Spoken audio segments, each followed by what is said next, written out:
Alrighty. Let's see. Everything should be correct. We have 2 VODs today. We're gonna be starting with the bronze VOD, most likely. Unless someone wants me to change the order of the VODs like right now. But yeah. Let's see. I'm gonna do this. I feel like it's a little bit cloudy, but I think it should be okay as far as light goes. Yo, what up, Shine? How are you doing? Would you want your VOD to be done first, by any chance? Or do we start with the other VOD?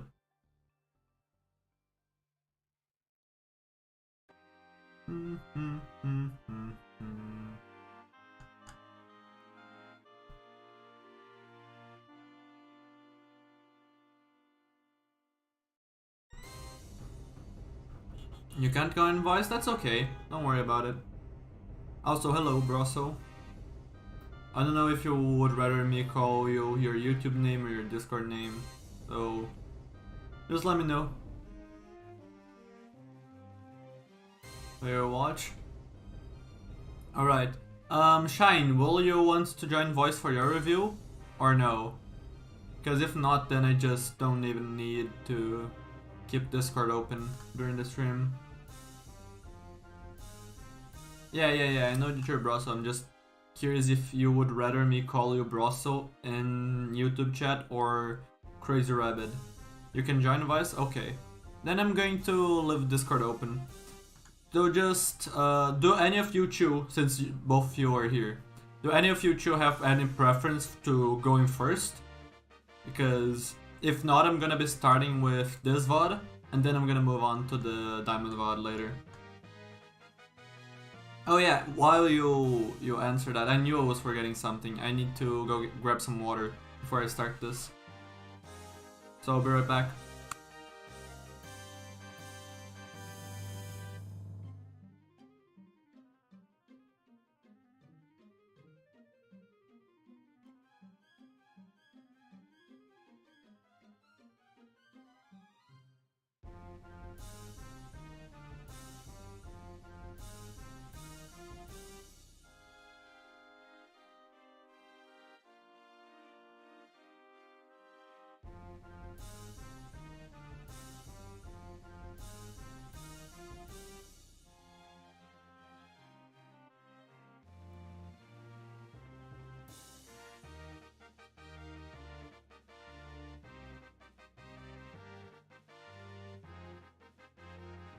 Alright, I'm back. Got some water. Alright, if you don't mind, I'm gonna start with this one then. Let me turn this on again. We should be set. Let me go ahead and record this if I want to turn this into a video later. Start recording. Overwatch. Do this buffering thing. Alright, so we're reviewing a bronze VOD in Blizzard World. This map shows up a lot, which is very interesting. Probably the map that I've reviewed the most so far. And right off the bat, I'm gonna say the same thing that I always say. If you have the time to, right? If you don't like AFK for some other reason, like you're like outstabbed doing something else. If you have the time, you should always just set yourself up here to scout the enemy team. It can be by wall climbing this statue and looking at the spawn, or simply what I do, because I don't find wall climbing this very consistent. I just dash up, look at the spawn door, see what they're running. If they have something that can one-shot you, like a Widowmaker, I would deflect. I probably just want to preemptively deflect not to get one shot here, but the chance is very, very small. And this is very important because this lets you know what the enemy is running way earlier, which allows you to set up your defense around that information, right? This is something that I talked before on a VOD review I did yesterday, so I'm not gonna go too much in depth, but one example that I gave is that a lot of the compositions that are made to attack this point are going to have some sort of mobile DPS that is going to want to use this high ground, right? So knowing this ahead of time can mean that you, for example, as the Genji, can literally just sit inside here, waiting to hear the sound clues of someone going up top here. And when they do, you can either go up top here, or maybe you're already hiding inside on top here, or maybe you're playing here and waiting for them to cross to have an off angle, right? And then if someone goes top here, you walk, climb, and just deal with them immediately, right? This is information that allows you to have a jump on someone, and it gives you a better chance of winning the first fight. Information is just really important. So this is why I always stress this point out whenever I see a Genji that could be doing this kind of scouting on a map that has really good scouting opportunity for him, and they don't do it, right? One. Attackers incoming. Defend objective A. This spam is a little early considering how long enemy rotations usually take to get up there, but not a big deal. That's a good deflect. And I like where you're playing overall, because it's not too far up. It's still around the statue. Like, you should not be really playing too much with the Winston. The Winston probably just wants a little bit of poke right here at the start, and then to jump back and reset his cooldowns while the enemy team crosses, and then you hold on a more favorable position for the defense, because here is way too far forward to really be realistically a good thing for the defense to do. So I like that you're playing around statue.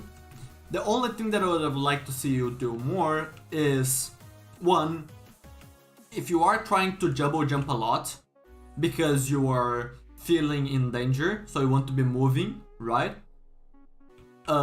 What is the danger? The Ashe isn't actually here if you look at the enemy comp.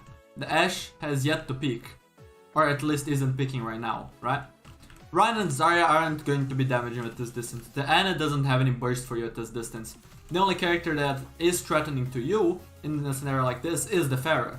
And the Pharah would have an easier time hitting you if you're on the ground or if you're close to surfaces.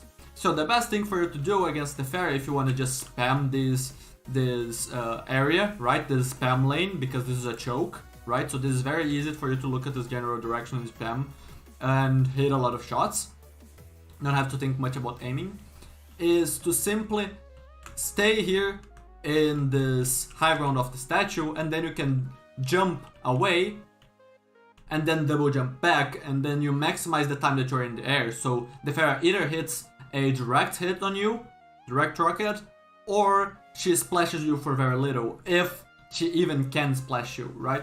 It's much better than you staying constantly not only close to the ground but also close to this surface here, this wall, because then the Pharah has two places she can splash you, and then also the risk of the direct, obviously. So this is a better area for you to play around. This also gives you better cover and quicker cover for you to play around if you see a threat like the Ashe peeking, for example.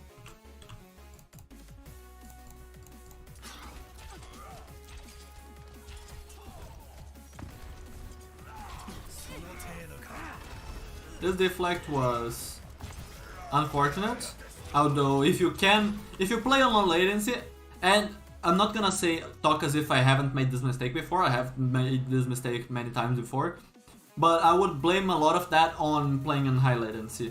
If you play on low latency, there are very few situations where you want to preemptively deflect. It's much better for you to do what you did with your first deflect, which is reactively deflect to the fire strike, especially if it's slow, right? If it's not like a Widowmaker or something that can one-shot you very quickly, then you don't really need to be fearing it that much, and you can probably react to it in time, right? Now this is a little bit scary because you just ran past the Zarya without noticing. Granted, you did back out, but then you immediately press W into the Zarya for a bit. She has a decent amount of charge, and your closest place to cover is actually kind of far considering the range of the Zarya. You would have to walk from around here all the way here to have cover from the Zarya. and then when she comes around the corner, you need to think about the next piece of cover because of the range that you put yourself in, which in this case would be an okay rotate, just something that you have to be keeping in mind. If you enter the range of a weapon that you cannot deflect, for example, and you don't have your dash available soon, you have to be thinking if you're gonna have cover to dodge it, or if you're gonna have you're gonna be able to stall in a spot. Let's say you come over here and then you stall here until waiting for the Zarya to walk up, and then when you have your dash back, then you can get here and be completely safe, right?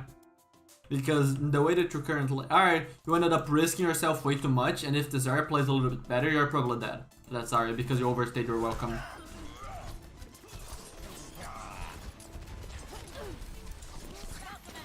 This is an okay push, I think. A lot of the shots that you missed were simply because you were rushing them. You don't have that much of a rush to shoot that. But I like the push because it is a soft push, right? You have a good piece of cover to play around, to be able to dodge most of the enemy LOS, if not all of them. You also have deflect against targets that can't really shoot through your deflect, which is going to be the Ashe and the backline of Mercy Ana, right? So that is a push that I feel like is good after you get those kills.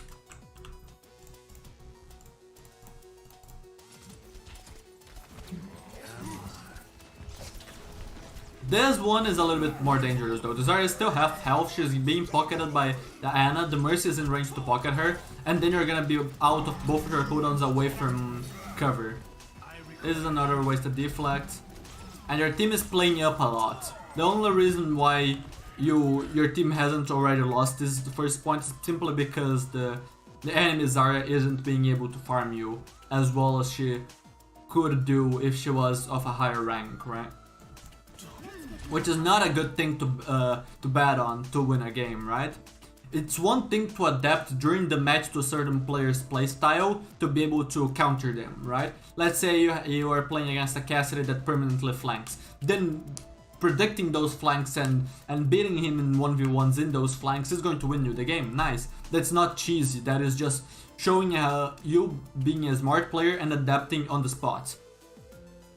You betting on a player that you don't know to not be good at tracking and thus making your forward defense work is not a good plan because it relies on your opponents being bad, right? It is a cheesy way to rank up if it works, right? There is a difference there, and I feel like it's important to mention. Good random kill. Honestly, kind of like this blade. The Rhine was low, the Ana isn't looking at you. You don't have that many options outside of going back up to this high ground if they turn it on and look at you.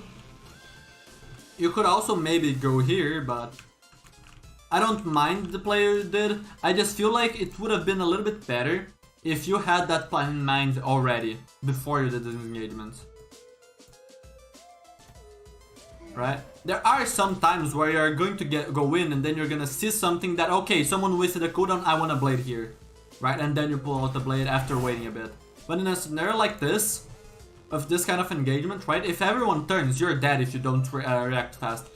By waiting a little bit before pulling out the blade, if the Zarya turned at you immediately and properly tracked you, we would be dead during your blade cast. So for this plan to work, you're either relying on your opponents being bad, or you could just have this plan already, right? Which is my whole point. If you had this plan already, you would be dashing in through after getting this kill on the Pharah. You would be helping to deny the Mercy or the res if she tries to immediately go for the res. And then you give the enemy team less room for counterplay during the time that you're gonna pull out blade, because you give them less of a reaction time. Because you're pulling it out instantly instead of just waiting. In this case, obviously you didn't have the blade when you did the dash, which is another thing that you have to keep in mind, right? If I'm gonna go for this play, how long is it gonna take for it to work? Can I afford it right now, or do I need to wait a little bit for it to work. Maybe I need to wait to poke them out a little bit more so that they're lower HP. Or maybe I need to farm a little bit more ult charge, such as this example. Or in this case, maybe you needed to have your dash hit more people. I don't know, I'm just saying random ideas to help you brainstorm scenarios like these. But this is a good blade.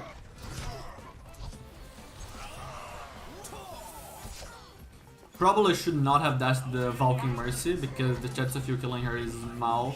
And if, again, they turn at you there, you don't have that much help from your team. And the Pharah was already being rezzed. So let's go back. So then you would be down your mobility and the Pharah can very easily splash you twice or just direct hit you once in the HP that you had and you would be dead, right? And then the enemy team would have an advantage next fight, which would be very dangerous for your team.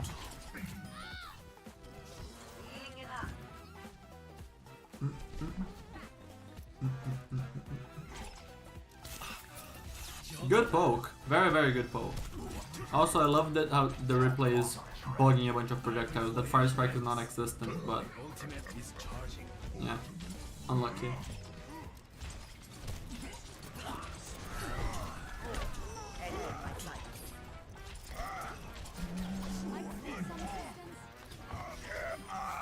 Alright.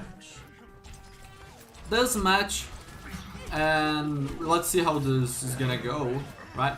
But so far, one thing that is very important to note is that you made a few things, right? That blade play, for example, was a really good play. And you made some good decisions before, but you have held for 3 minutes, and your personal player agency over over this 3-minute hold is very small. It is mostly on your opponents playing this really awfully, not on you playing it very, very well during these 3 minutes to prevent them from having any chance to cap, right?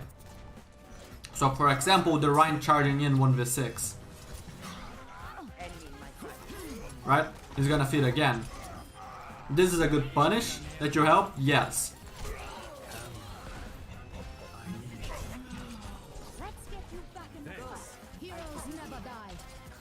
Let's continue watching before I go over this topic though.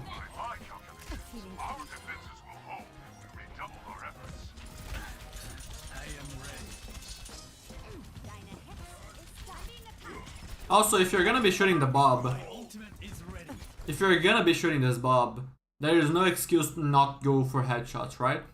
And you have to consider, is it worth it? I mean, if you're gonna be shooting the Bob, you shoot for the headshots. Plain and simple. But you need to, and I think it would be more valuable for you to just not shoot the Bob at all and just completely LOS him for the time being. Because your N is left Bob. I'm pretty sure Bob stays out for like 10 seconds. Slip is going to be 5 of those seconds. So that's half of the Bob's duration where he's completely incapable of doing anything. And since your team doesn't want to shoot the Bob to wake him up, if you use the Slip Dart on him, you probably want to be ignoring him for the other 5 seconds, right? After a slip. Otherwise you just wouldn't slip him and your team would hard focus the Bob down. So in this scenario, slap the Bob, probably should do a rotation to a better place. Maybe you go here, or don't even need to take the path that I showed, you can just walk, climb, or double jump, right? And then completely LOS the Bob. For example, you play in this position, the Bob wouldn't be able to hit you because of the boxes, but you would have a line of sight on the Zarya. And after the Bob ends and the enemy team rotates around here, you just have a free drop on the backline when they aren't aware, right? You would have your dash available, your deflect available, and if you got healed a bit, you would have full health for this engagement on the backline. You had to have every resource and an advantage of a surprise drop on the backline, which would be a perfect moment for you to make a carry play here, right?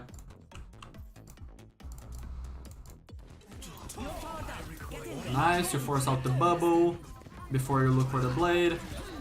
Unfortunately, you just whiff this blade. You whiff this blade very, very hard. Wow. Alright. So, what went wrong here? I already talked about the Bob situation. Now you want to nano blade. The Ana is staying up here to nano you instead of backing out. You also cannot control the Ana positioning. Maybe she's just standing here. I don't know why, but presumably to nano you. The Zarya has no bubble. the Zarya also grabs someone that isn't you. So you should just probably hard focus the Zarya down. Usually going for squishes is going to be better in a Nano Blade situation, or in any kind of blade situation. But in this scenario, with Nano Blade, the Zarya has 400 HP and no personal bubble. Swing, dash, swing kills her. Sure, if she gets healed a bit, you're gonna need the third swing, which is going to mean that you have used around 2.5 seconds to get the kill on her. And you probably could have gotten the kill on the Mercy in 1 second and then gone for another squish and got the kill in another second. But I'm not going to talk about you going super fast, and that doesn't really matter, because in a scenario like this, one, if you go for the Mercy, she could fly away and outplay you, and then you kind of screw your blade up. And two, the Zarya is much more threatening than the Mercy, right? She also just grabbed your team here. So going for her and removing that damage plus that threat and helping your team live this is a good play, so I don't mind you going for the Zarya. The problem is when one, you miss the first swing and then you get lost, and that happens, right? That happens. Now, the main problem that I want you to fix is this. The Zarya is low HP. You have swung on her twice already. You have, after you acquired her again, after you got lost, right? You should be trying to do the swing dash swing, because that lowers the time that it takes for you to deal damage, right? You're skipping a part of the animation of the swings, right? So instead of anticipation, swing, and then the recovery time for the swing, and then you have to anticipate again for the second swing, you go anticipation, swing, cancel the rest of the animation with a dash while dealing damage, and then you go for the anticipation again. You're skipping a full part of the swing animation, right? You're completely skipping the recovery part while dealing damage with your dash, which massively increases the speed at which you can swing again and helps you burst the Zarya down before she can get healed, right? And then after that, you not only swing her, not dash, you also hang back, and then after hanging back, you don't even dash to finish her. She is low. You should not be hanging back here. You should be going aggro for that kill, especially after they grab your team. You should be expecting to need to clean them up if your team dies to be able to counter that grab play by getting picks of your own, right? So those are the big mistakes of this play, and they result in you not killing the Zarya, right? And the Zarya is one of the things that kept this Reaper in check the most in here, with the bubbles, preventing him from self-healing from shooting the Rhine, for example. And also going for the Ashe, right? Because if he doesn't have to go for the Zarya, which he did at the start, could either just go for the Rhine or the Ashe. That would probably mean that you get a clean recontest here.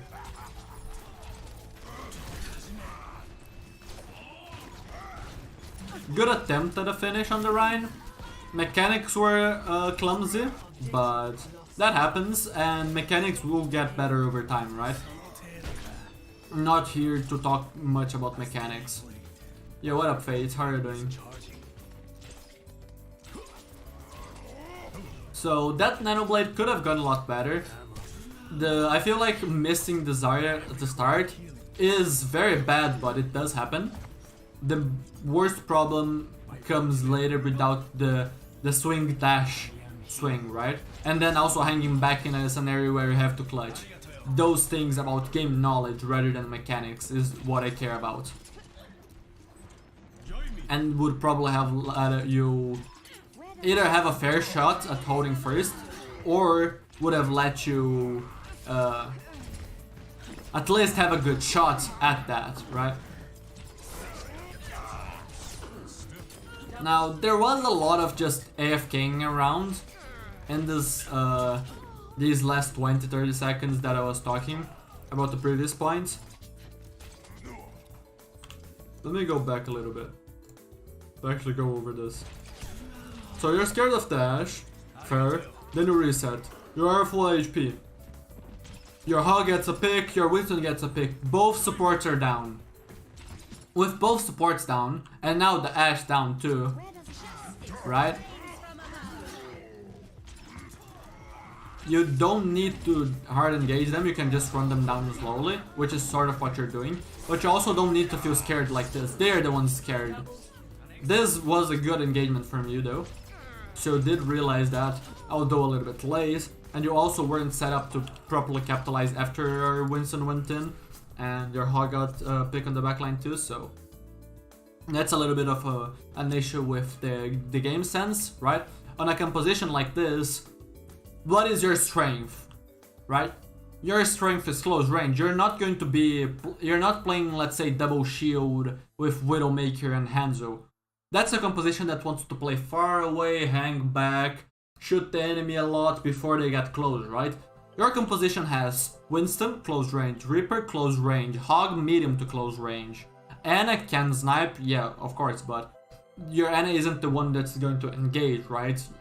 So your Ana's positioning is just something that you have to keep in mind. Your Mercy is going to be medium range with your team, right? Flying around between everyone.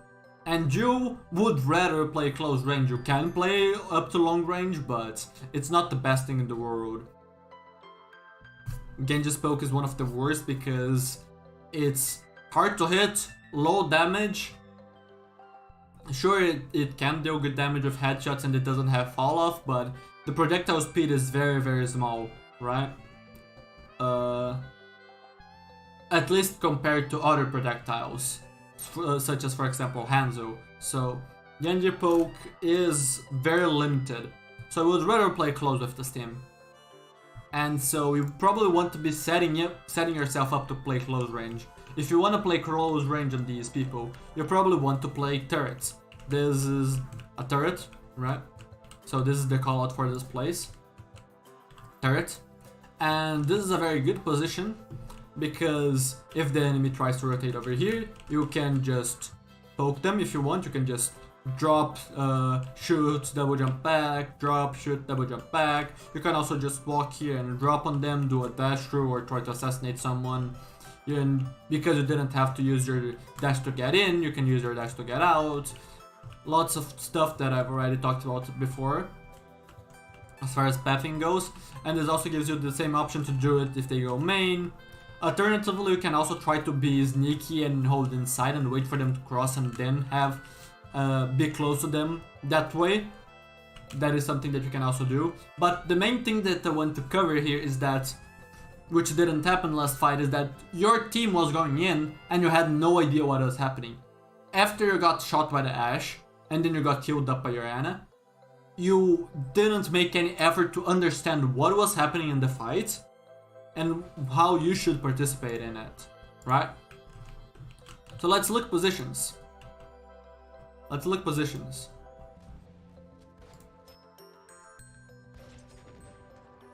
Right, you dash, then you get healed up. Look at where your team is. Okay, you cannot contribute right now because you are getting support from your Ana. But look at where Winston is right now. He's engaging, your Hog just got a pick, your Winston is going to get the pick on the Ana, and you're just hanging back here. Your Ripper is in, your Winston is in, your Mercy is in with the Winston, your Hog is in. You are the only one that isn't in. Arguably the Mercy should be the one around your position, pocketing this Reaper in this case instead of the Winston, and you should be in place with the Mercy, helping the Winston in. You have to notice, you don't necessarily need to have team comms, right, to work alongside your team to be getting these dives. So, oh, Winston calls out, I'm diving in 3, 2, 1, and Genji, I want you to go with me, and so that you hear it and go. You don't necessarily need team comms to have teamwork. You can just see, okay, where's my Winston? My Winston is going in. Am I in a position to follow up? No, if I'm not in a position to follow up, I should go put myself in a position to follow up if the scenario arises, so that I can go in, right? And then you go in. Because what ended up happening in this fight is that you literally just spectated. Your team already killed 2, is going to kill 3, and is using ultimates, lost 1 before you contributed to the fight, right? You were literally just a spectator here. And again, this is the same thing about player agency. So far you have basically had 0 agency of whether you're gonna be winning or losing this game.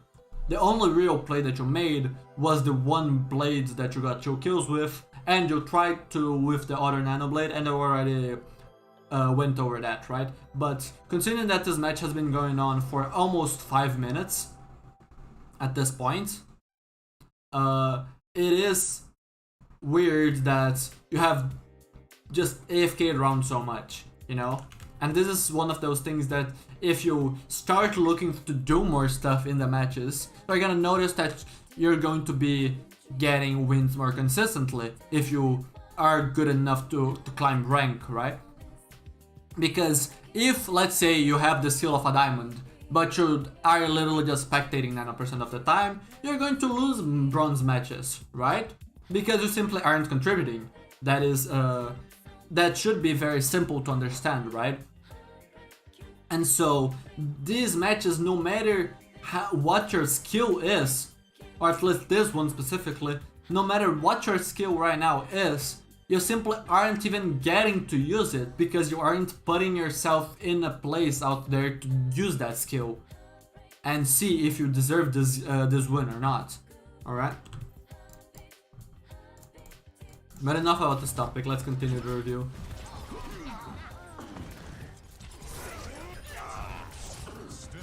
An excellent fight.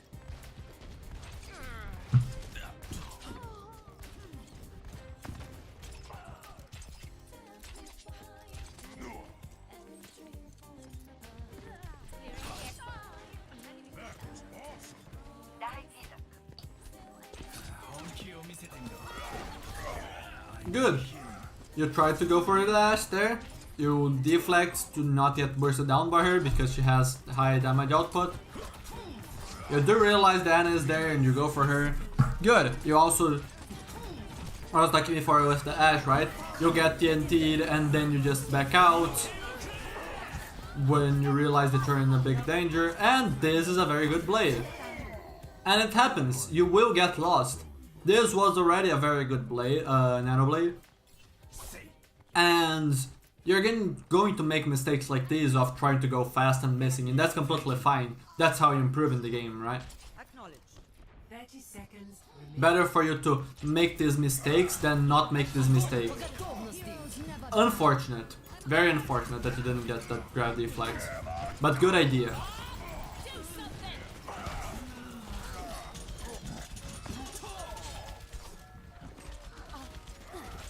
10 seconds remaining.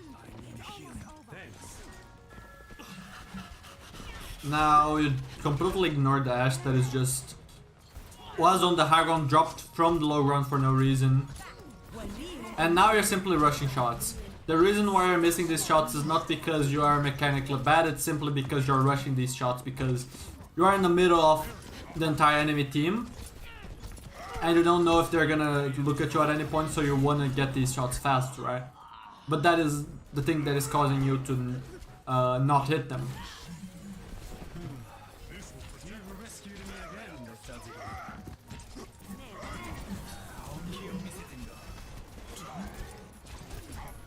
Now you can probably go for the finish on him, nice.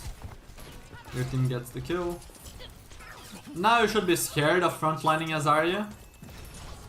It's good that you have this discipline, I get TNT'd, I'm dashing out. I would like you to develop this discipline to other types of threats, right? Such as, for example, the Zarya. The Zarya beaming you is very scary. But it seems like you don't respect the Zarya simply because she doesn't aim well. Which is just a bad habit to get, because if the Zarya starts aiming well, then you're just gonna be dying because you're disrespecting her, right? And at this point you should... I mean, yeah, this is okay. Oh, you tried. You should probably look up instead. Next time, when you're in a scenario like that, you have time still with your Nanoblade. You don't have only time for a quick dash to get a swing off, otherwise your blade ends. You still have time to look around and then find the fairy and then dash to her if you feel like you need to. Or you want to, right? So there's no rush for you to do a blind dash based on game sense and guessing, mostly, right? And also from noticing where the rockets are coming from, right? there is no reason for you to be rushing that dash to do it blindly. You can just look around, see where the fairy is, and then decide, is it worth it to dash or am I too low? Okay, I'm at good HP and I see the fairy, then I go for her, right?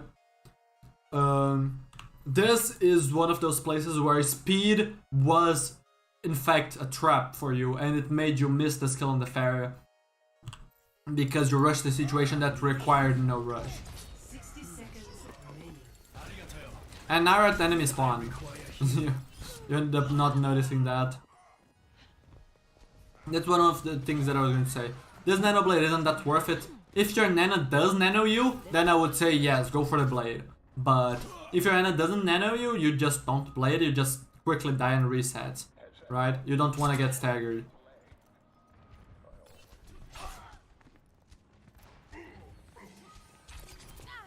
Now an important thing to realize here is how many of your teammates are dead.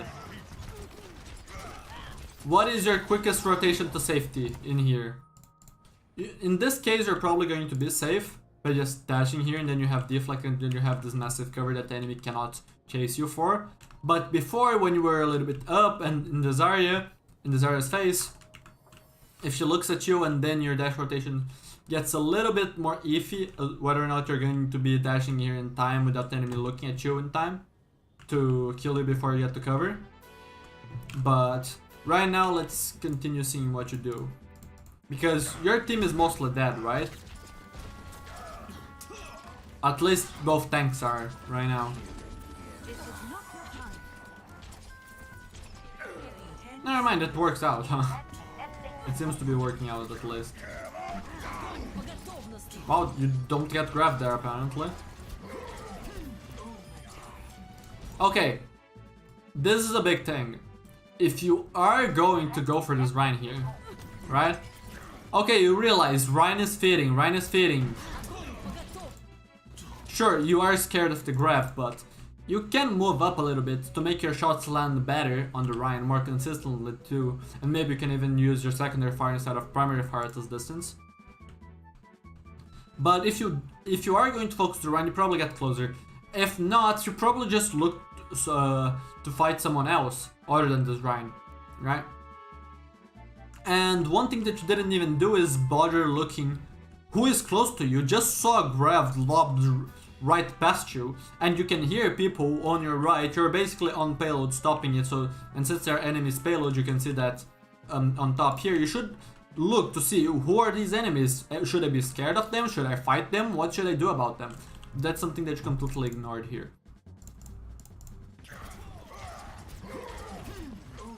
Right? You're going to get the kill and no one focuses you, so you're still very healthy.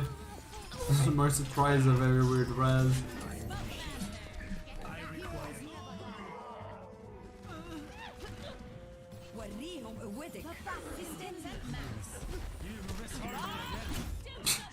That is unlucky. The reason you died for the first time is on you. The reason you died the second time is not on you. It happens, right? You should have, the first time you should have either dashed out before or just deflect the threats, because there are a lot of them in front of you, right? The Pharah, the Ashe.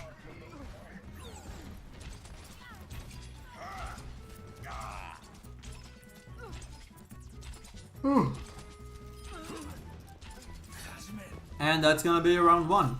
Nice. 3, 2, So now attacking. attackers in. And it's basically the same comp, except you have now a Pharah instead of a Reaper.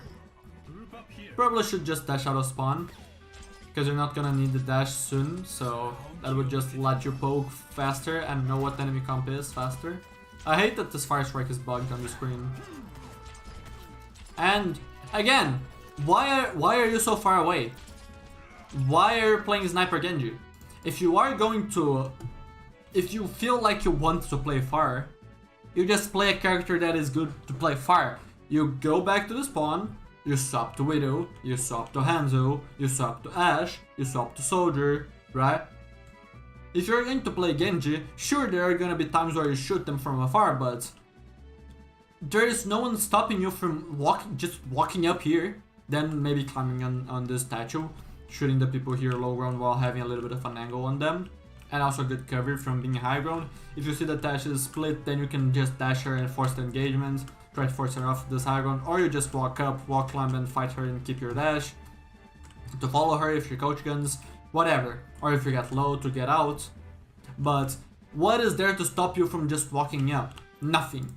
There's literally no reason for you to just stand here poking for this long, right? Basically got no damage in all of this time. And you didn't even set yourself up to go for anything such as a flank on a support, which could be very valuable and worth spending 10 seconds to flank them, right? If you get the kill. You focusing the Zarya here is good, not only because it helps your Mercy and because you have her pocket, but also because she's low. You ended up rushing your shots, and that's fine, and that happens, right? Again, mechanics are not really the thing that I care about the most. The main mistake is that after you miss so much, you should not be dashing in that low HP too. After you ignore the Rhine and take 2 hammer swings to the face. That's one of the big mistakes.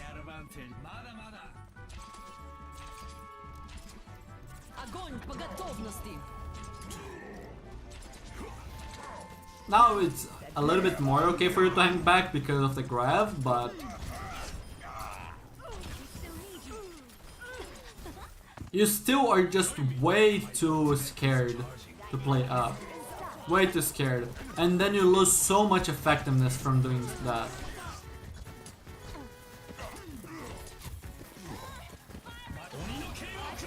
Right?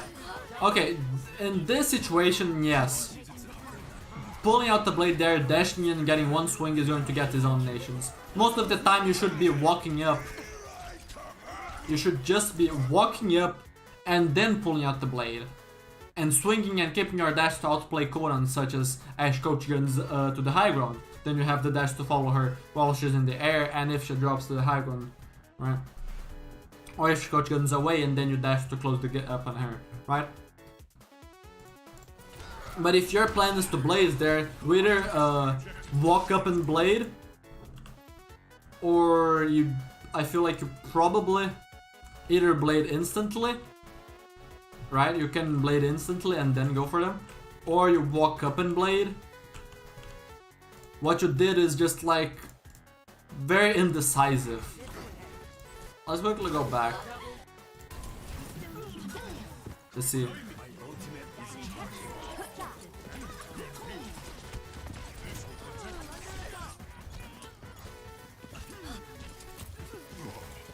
Right? There's a big delay between you getting that blade and you feeling like, okay, I wanna use it. And okay, sometimes you're like, okay, I don't know if I'm going to need this blade, but then you realize, no, I need this blade to guarantee this fight. So then you wait a little bit longer than you probably should to use that blade. But in that case, if you had this thought process, you probably should also have the thought process of, I'm on 100 HP picking 3 enemy players. A Mei, a Ashe, and a Zarya. Those 3 players can just easily kill you. So you should probably, if you're going to be waiting this time to blade, you can probably also afford to wait to get your Ana to heal you. Or your Mercy, right? And then go in like that, because trying to pull out the blade after staring at them for that long, waiting 1 more second, right, for the blade, and then dashing in 1v3, hoping that you don't take 100 damage, so that you don't die, is kind of putting the game on the enemy's hands, missing not on your hands doing good work, right? Of waiting to get healed and maximizing your chances of getting the play off, right? And this topic of player agency is not something that I'm gonna go over again. I can mention it, but it's not something that I'm going to be explaining over and over again, right? There is no need. I can just mention it when something like that happens. Flanking Rhine.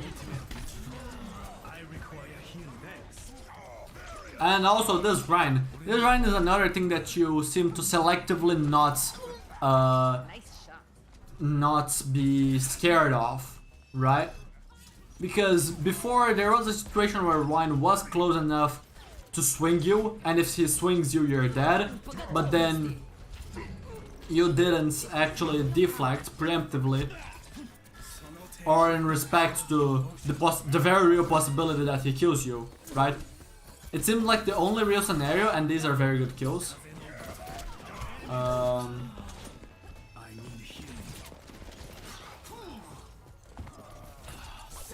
I feel like if you're forced into that duel with the Ashe and you're so far away from cover, you just press W onto her and try to kill her, instead of expecting to be able to back and get heals. Especially after you kill both supports, right? You also want to kill the enemy fast, so that they have less chance to stall the points. But coming back to my point, you seem to very selectively choose which threats are threatening enough for you to get away. And that should not exist if all of those threats are deadly, right? If a Rhine swing kills you, you should not be ignoring it and hoping he misses the swing. You should either dash away or deflect that to parry it. It shouldn't be, okay, I am TNT'd, I dash away, but if I'm low HP and I can easily die to a Rhine swing, I don't do anything, I hope he's bad, right? So I just quickly wanted to mention that. You should, if you are low and something is threatening to kill you and you have the tools to try to prevent it, then you should try to prevent it, right? Good blade. Very nice. Now you just didn't notice dash. It's okay, it's a problem in game sense. One, not looking at the kill feed. Two, not listening to the sound clues. And then after you know the Ashe existence, the worst mistake, right, is that you are not even caring to look at her and trying to kill her, right? Especially in a scenario like this. If you just killed a lot, but then you for some reason ignore the last one, and your team also ignores the last one. This, like I've talked about many times before, the end of most points in Overwatch are very favorable for the defense, both as far as positioning goes, and especially because of spawn advantage. If you don't clean up the attack, or rather the defense, fast enough as the attacking team, you can just lose by the 2CP effect of them coming over and over and over out of spawn, getting one pick. Your one pick is probably not gonna come back in time, but theirs are. They're gonna have a second and third wave of players, and they're slowly going to win this war through attrition, right? So it is very good that you got a note combo like Nanoblade to mostly wipe them out, but the big problem is after that when you don't look to finish the job, and it happens that you don't notice the res, it happens that you didn't look at the kill feed, but after you notice the Ashe's existence, that is the worst mistake that you made. After you notice the Ashe's existence there, and the possibility of her stalling points, you need to be going for her. You cannot just be ignoring her and hoping that your team does it. That's another thing that loses your player agency over whether or not you win these games, right?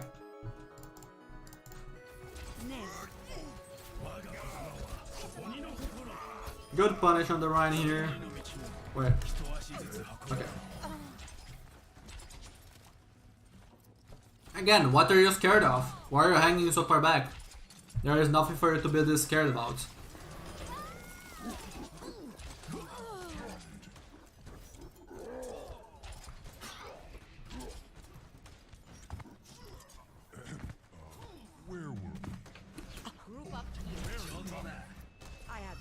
You had the right intention, reacted too slow. That happens. Nano Ryan, now this is something that you should hang back and kite. That is a moment where your style of staying behind playing sniper genji is okay.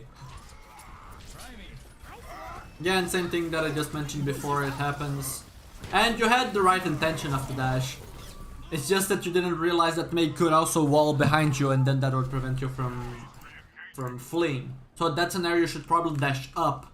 So next time, if you can remember, if there's a Mei, she hasn't used wall, she probably wants to wall to prevent your team from getting out of the blizzard, at least running back.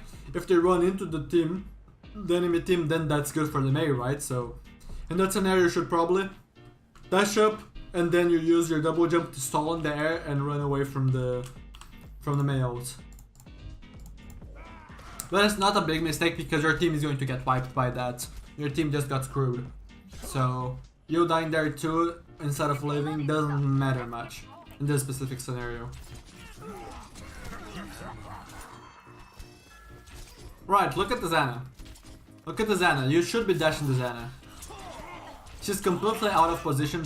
That Ana should be dead and should be dead partly by your hands. You had zero part of whether or not that Ana died, right? You gave her a lot of chances to run away when you shouldn't have. That's one, because you're playing too far back, and two, because you didn't look for that opportunity, right? Or even if you saw it, you just didn't try to do something about it. You just stood there, hanging back, shooting from afar instead of going in there trying to punish her. It's not like you're engaging 1v6 into the enemy team. That Ana is 1v6 into your team, so you doing that dash and staying between both teams, right? Both teams and then you in the middle, that's completely fine. My ultimate is almost ready. My ultimate is almost ready. Also, the people point. You just completely ignore them. Nice. That's what I wanted you to do on the Ana, right? That's what I wanted you to do for the Ana. I feel like what I talked about in this replay is very, very important. The main thing being player agency. The fact that you're so many times hanging back, not doing much, if anything at all. You don't know why you're positioned that way, what position you should be playing, when you should be close, when you should be far, right? You don't understand a lot of these core factors, and because of that you end up not doing anything most of the time. This is probably the main reason why you're in bronze. It's not going to be because your mechanics suck, it's not going to be because your game knowledge or game sense sucks, right? The main reason is that you aren't even giving yourself the chance to develop those skills, make mistakes and improve from those mistakes, right? Because you're not putting yourself out there in these situations. Okay, if I engage this Xana in this situation and she slips me, what is the problem? Did I not deflect, or was my engagement bad? You can learn from those things. But if you just hang back all the time, I don't know really what I'm doing, I'm just gonna be shooting some shurikens, I guess. You don't get to learn much. You don't really know, like, you don't have much, again, agency over whether you win or not these games. Which basically means that it is a 50-50 on whether or not you win or not. Who gets the best team? Does my team carry or does their team carry? And by 50-50, I'm not really trying to get into complicated stuff, but it's not even really a 50-50, because if you are a non-player, let's say, by basically not playing the match, then you have 5 teammates that could play the match, but the enemy team has 6 that could play. So theoretically, they have a better chance of winning than you have, right? And when you are not actively trying to win the match, and by not putting yourself in situations out there to try and do plays, to try to engage in gameplay and learn from mistakes and get better, right? That's the big thing that I want you to work on with what I already talked about in the VOD, right? If you have any questions, feel free to ask them, but yeah, this is gonna be it for the video. So yeah, see ya. Alright, I finished the recording. Let's go move to the diamond VOD if there are no questions about the review that I just finished. Mark this one as done. Right, diamond, that is correct. Let me also go ahead and name this.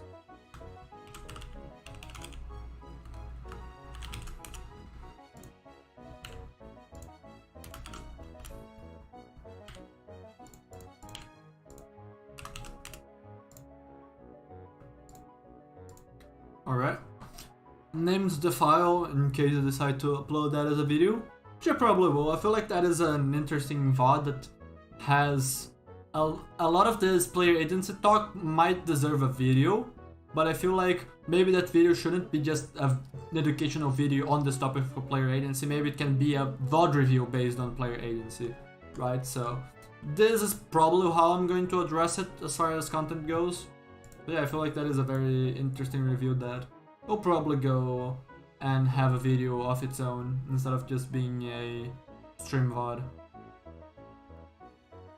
Shine, are you here? Do you want to hop in a voice call for a review, like you said you could do? Now entering the temple. Ready. 2. Ready for battle. Bum, bum, bum, bum. Let's see. Yeah, I'm on Temple of Anubis. Yeah, everything's right.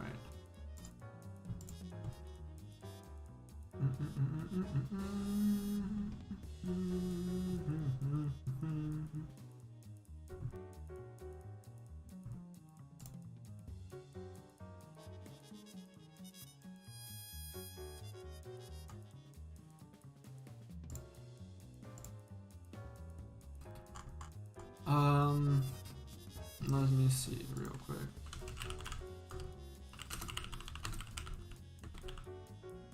Oh, okay, they're here. I was getting a message on Discord. Let me. Do you mind if I go fill up my bottle before the stream, or rather before I start the VOD?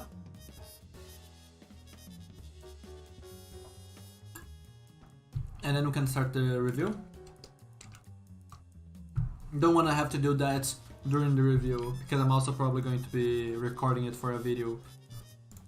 If I decide to go to have any reviews on a video, and that goes for any person I bought review.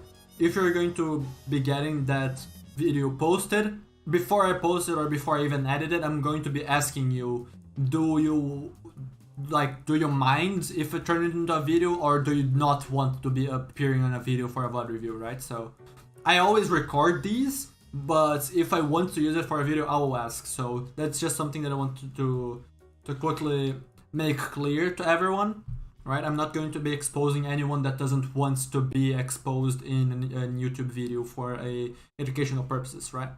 Okay, but yeah, let me go grab water.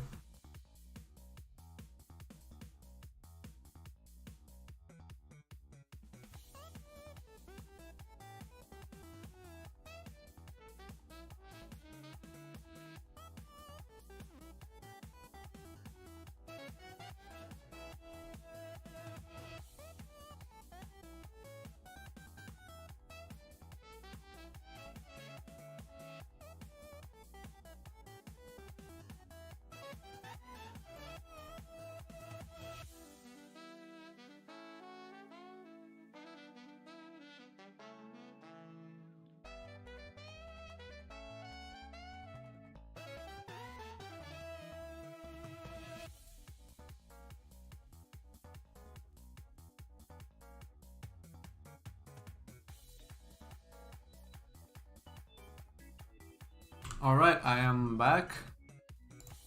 Let me do this. This is correct, so I can do this. Hello? Hello. I'm leaving you a stream open here in Discord so that you can watch without delay. Yeah, going. And without further ado, I'm going to be starting to record, and feel free to chime in and talk and ask questions while we do this review. Yeah, going. Diamond Genji in Anubis should be very, very interesting.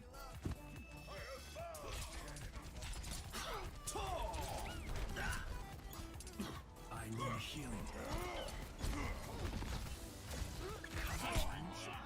Oof. That was my bad there, honestly. How do you think that you should have played this? I feel like I didn't expect the Widow to be that. I would expect it to be high ground, more visible, so then I could challenge her or deflect and back off, but she was playing low ground main, so... But, for example, positionally, Do you think your position is good here, or would you have played this differently in hindsight?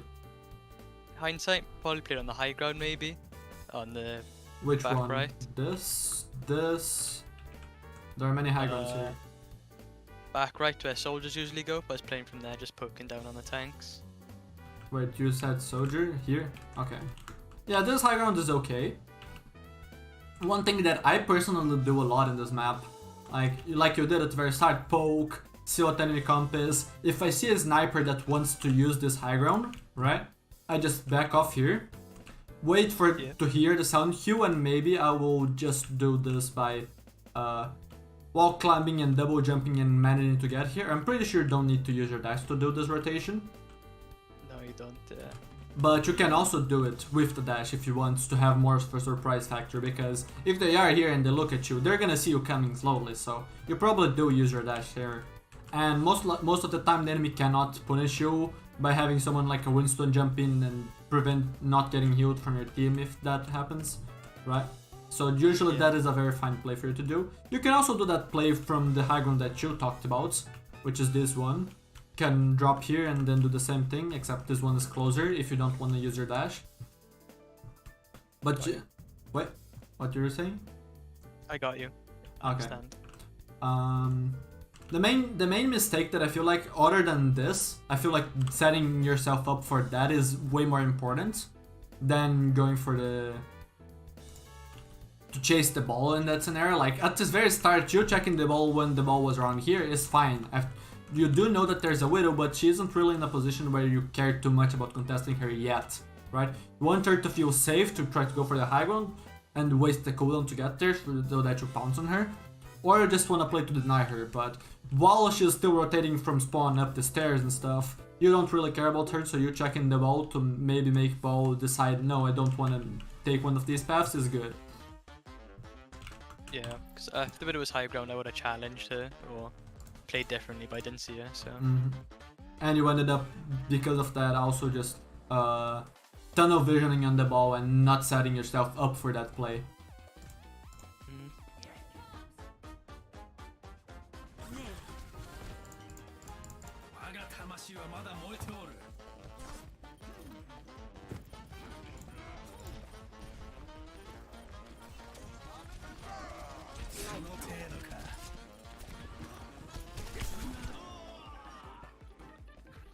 And again, same thing. What would have you done differently in hindsight? Selected the Widow, then used my dash to get out, because I have the Soldier and Widow both looking at me, so I get killed very easily.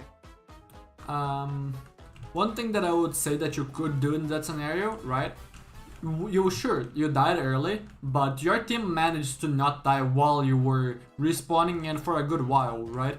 Your Doomfist is respawning now, but the rest of your team is still basically alive, except for Orion here, right? So no one also contested the Widow, right? So that's another thing. You immediately went from spawn, try to do this, as if you would have to do a desperation play on point, when it isn't really your job to do this. Either this contest on point, or if, let's say, the entire team is the entire enemy team is points. If the entire enemy team is points, your team probably has made a big mistake and already lost, right? Yeah. So in this scenario, your team is hanging in there, not very well, but still is there. Your job is to try to look for the best opportunities to clutch this fight. What are they? People that are far away, right? People that feel safe and don't remember that you're coming back from spawn. The Soldier could be a target, he's standing still. The Widow would probably be standing still too, right? In this case you did deflect and get her very low, but the best path for you to take is probably, considering their enemy comp, you go through this high ground that you talked about, see if the Widow's up here, see if she moved. If she moved up here with the Soldier, or maybe one of them moved to another position, I don't care. You path to get there, right? You try to look for the outskirts of the fight, because that is the place where it's most likely for you to be finding these types of opportunities. Because the path that you took here, sure, Zen, you like going for Zen. Zen is very vulnerable to Genji close range. Is it likely for you to kill him? With an Ana close range, then the ball can power drive and boop you, the Winston can go for you, you're gonna be getting shot by both DPS. Not likely, right? But that's that. I talk about this for the recontest, but the big mistake is the first one, not this one, right? Yeah. I think I was debating swapping when I was running AFK there. Yeah, that's fine. Defense point. Objective B. It's not an important moment of the match.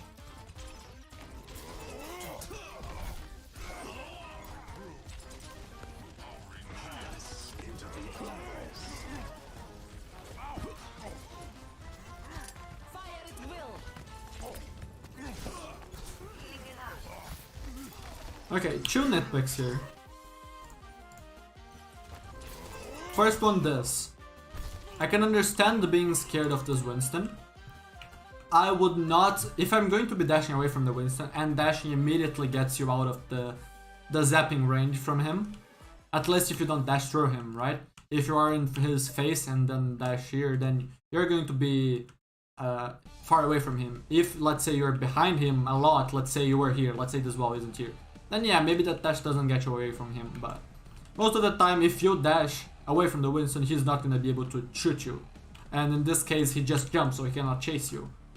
In this scenario, there is no reason for you not to fight him a little bit close range, get some good damage, and then dash out when you get low. Because look at where the enemy team is. This Winston is very far forward compared to his team.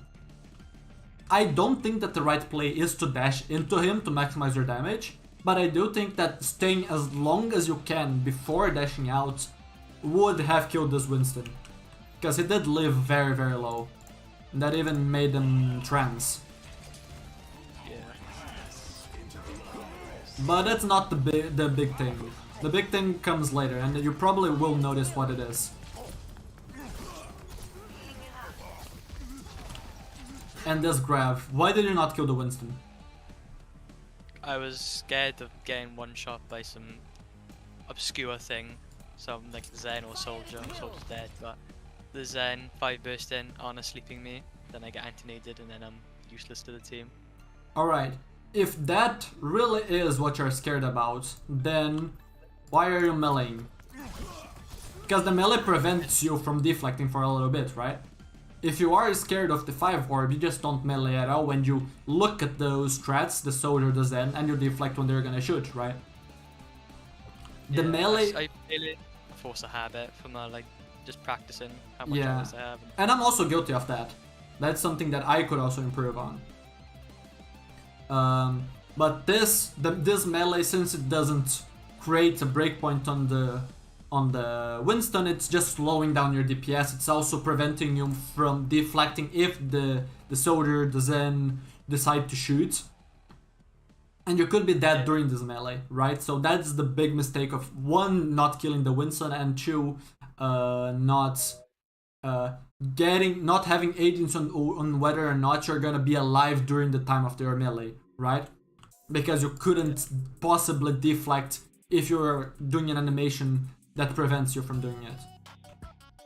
Alternatively, you just stay far away in this high ground shooting headshots with primary, which is something that you can do. It diminishes your DPS, but it does save your deflect and your dash. And it leaves you safe because you're LOSing the team. So it's a decision that is up to you to make. It's not like there's one that's right or wrong there, right?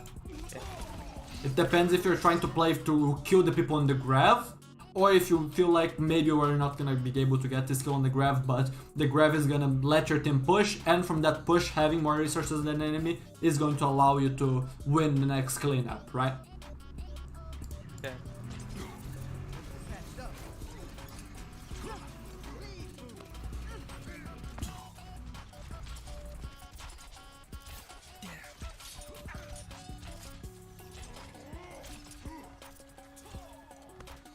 Thank you.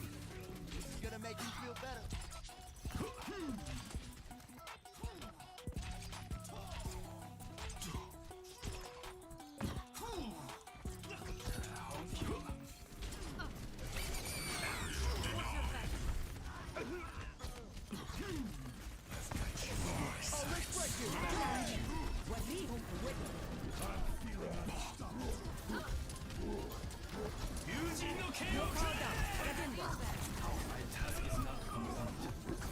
Oof.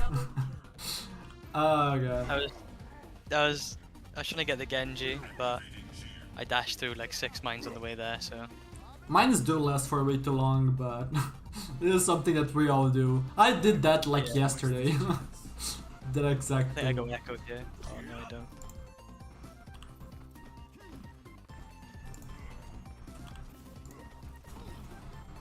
I don't know, I was thinking, like, during this time I can definitely understand why you were playing passive like you were. You are very close to Blade, you don't wanna die, they don't have trends, so Nano Blade should be free. Yeah, that's what I was thinking. If I die here, I'm just gonna throw the fight without Nano Blade, so I just played passive, made sure I built Blade before next fight, and I did, so. Yeah, but in hindsight, right, in this case you actually took a little bit of time to farm Blade, you did not manage to get full Blade from this time, right? And they also out-pushed way before you, so maybe your Ana would have died and stuff before you would have actually managed to be in a position to Blade, right? Yeah. Because your Doom died here, maybe that's your Ana. Also, considering the enemy comp, can you manage to play and still be safe playing up there, for example? Or do you need to play passive like this in this situation? Okay.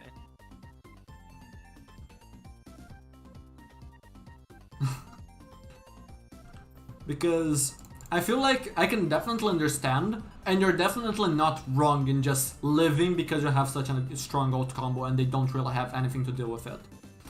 But Yeah. who is going to kill you very fast that you cannot react to in this comp? Yeah. Genji probably. Genji getting to the high ground and one-shotting you without you noticing. Yeah. Very, very unlikely scenario. But outside of that, this is just, I feel like a nitpick. This was mostly very well done, the kiting, being patient with the plan, waiting for them to be in a position that is good for you to nanoblade and just executing on that plan to just get this fight win. And alongside that, you also bait a lot of ultimates by doing that, which is very good.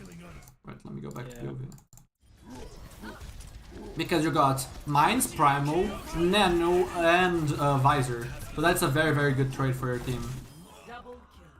You used Nanoblade, you used Beat, and used Primal. It's 4 ultimates, but you burned basically 1 minute after clock, so that's a very, very good trade for you.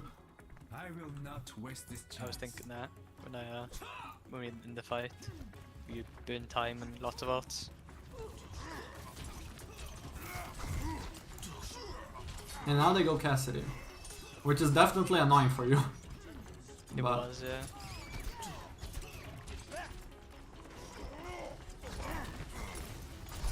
very good. And this is the kind of stuff, right? Even though they have a Cassidy, one, the Cassidy just got destroyed by Doom, and two, the Cassidy did not prevent you from doing this play on the Genji, right? Yeah, I see my team was with me, so even if he stunned both of us, he can't kill both of us with one flashbang, surely. So Surely. yeah, that's why I was confident with my dive with the Doomfist. Yeah, but not only that, one thing that you have to realize is, and I can definitely understand, and I do that a lot, not only as a high latency player, but also as someone that doesn't have that much time on other heroes because I don't enjoy many other heroes compared to Genji, or I lost the fun of playing those heroes, right? Yeah, same. This Cassidy, if you play in this high ground, is probably scared of you. Even though you know how bullshit the hitbox for flashbang is, and you feel like he should... This Cassidy probably thinks that you win 50% of the time. Yeah. So you making your presence here, and you just staying here, and you realizing that even though the flashbang is bullshit, you still can play in such a way that the Cassidy is likely not to ever kill you with the flashbang, and your threat here is going to slow the enemy down, and there's no reason for you really not to play here and fight for this position. That, I mean, I lost my thought process, but I think I made my point, right? Yeah.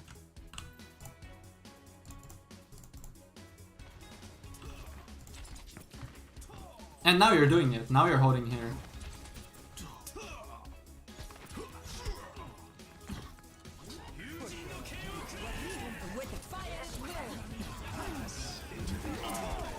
Good kill on Ana.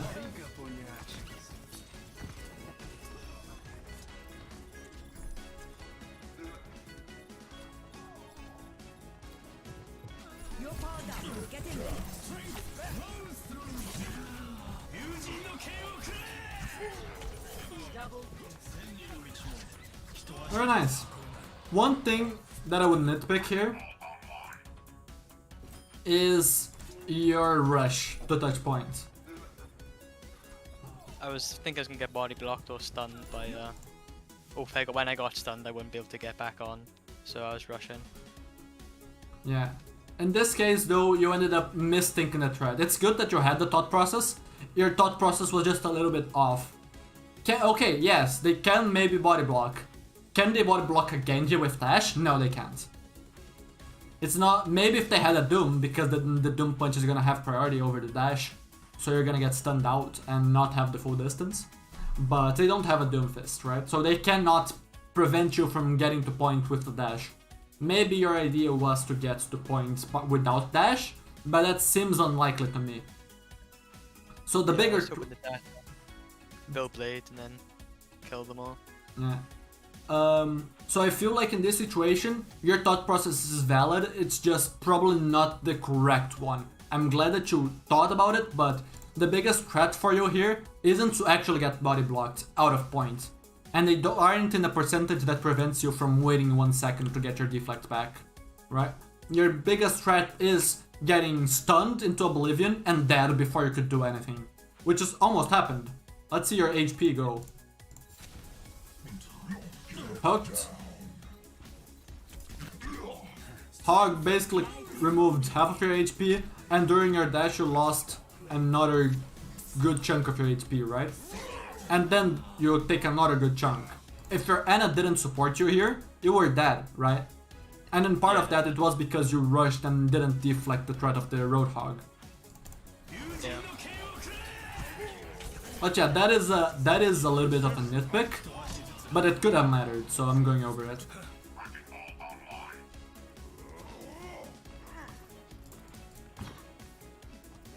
I was just debating on switching you, and I did go for you, I think, yeah.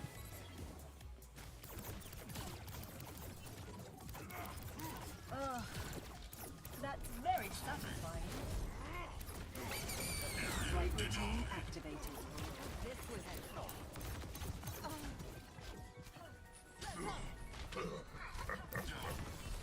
Oh, let's break it. Oof, unlucky. I was looking to chase him, but Mobility increased. ceiling. One thing here, you lost your Ana, right? You have ults. Your plan should probably be to ult and try to come back from this fight, right? Yeah. So in that scenario, right, even if, let's say we don't have beats, I would probably be looking to set myself up to make a counterplay on them, right? Because the attrition war is gonna be good for them because they're up a player, especially when you're down your main healer, right? Your main source of healing. So I would possibly think about just flying here, taking just a dive bomb in someone that is very valuable such as Ana and trying to kill them, even if it costs my life. Because that's one of those things that if we manage to stall points is going to win us over time. In this situation it was even better for you because you can just do that with beats. And sure, your Winston did die with Primal, but it's not like you couldn't have tried to win this, right? A little more than you did, because you almost got the kill on the ball. You just didn't realize that you had beats. And you could go aggro. But it is not really your fault. It's just like about the chance of you getting a play, like maximizing that clutch opportunity. Eliminate inefficiency. Score.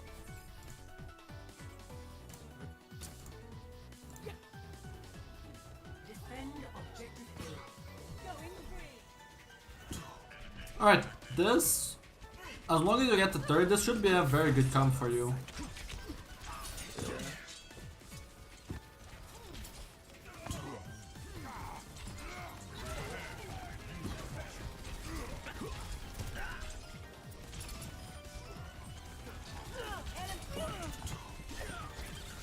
Nice work with the ball there. Very nice. In the face of death, I am repaired.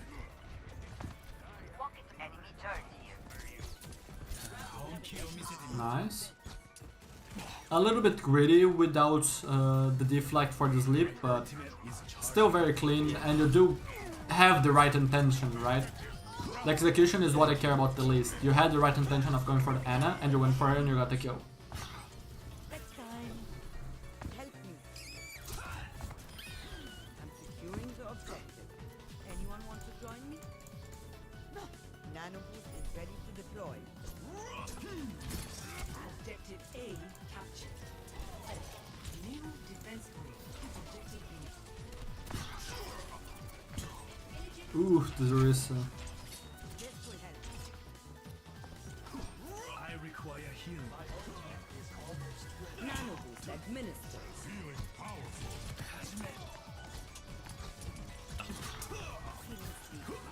Did your team call out that they wanted to nano a monkey? Do you remember? I think they said that my aunt asked me to me to use nano because I was nowhere near blade, but I can't remember. This was a couple. It was like yesterday evening, so Because, remember. because if so, then your mistake is not setting up to dive with him, right? yeah, I can't remember.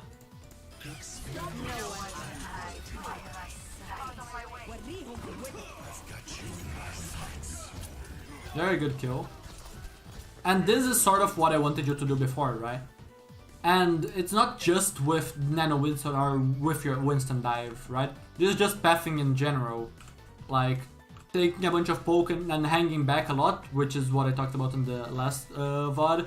This one, I don't think that you're hanging out back because you don't know, right? What you're supposed to do, or if that's your playstyle, because that's not at least my assessment of what your playstyle is. But I feel like there is no reason for you to be scared of pushing up. If they contest you, you just deflect. You hold your ground, you use your dice to get some good cover, you have your mega to play around here.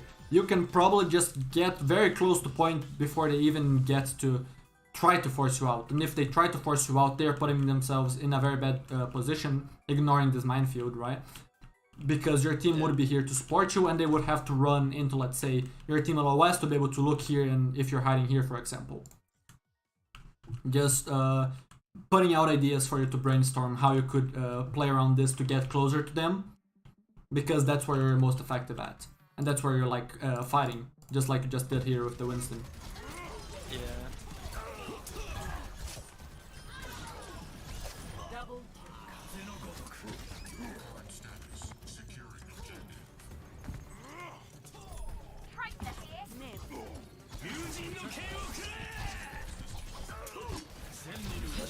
That's a good blade.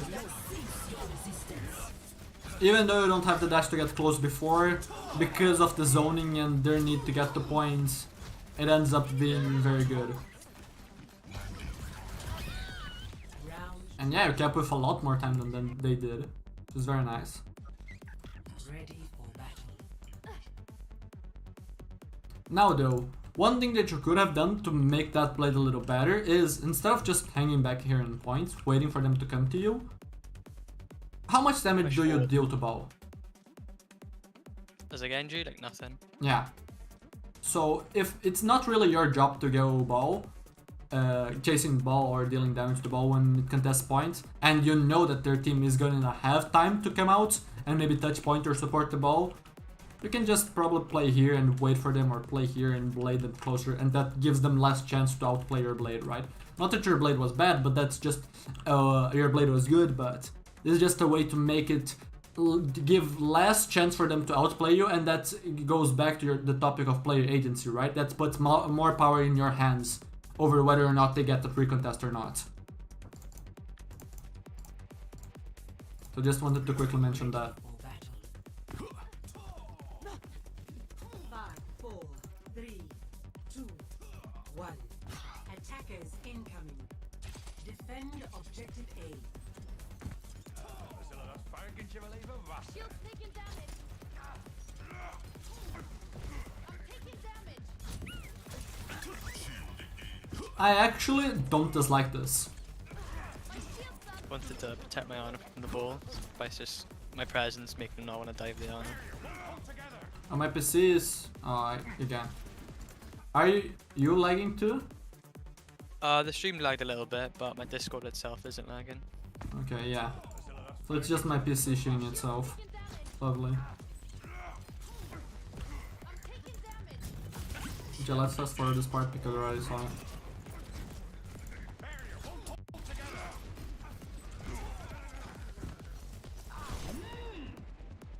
And yeah, my PC. I hate this. You wanna restart your stream or something, and then maybe give it a go?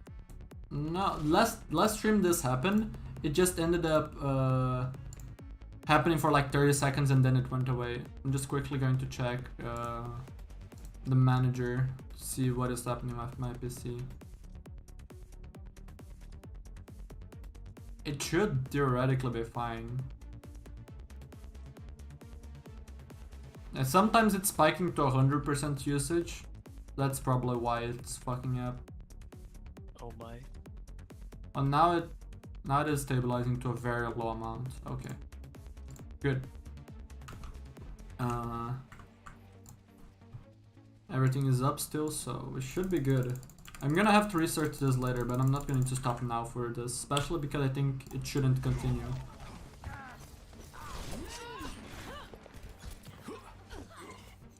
And your job is accomplished there. Even though you don't kill the Widow, you did all that you needed to do. You got her off the high ground. You looked for the play and you attempted it, and it worked.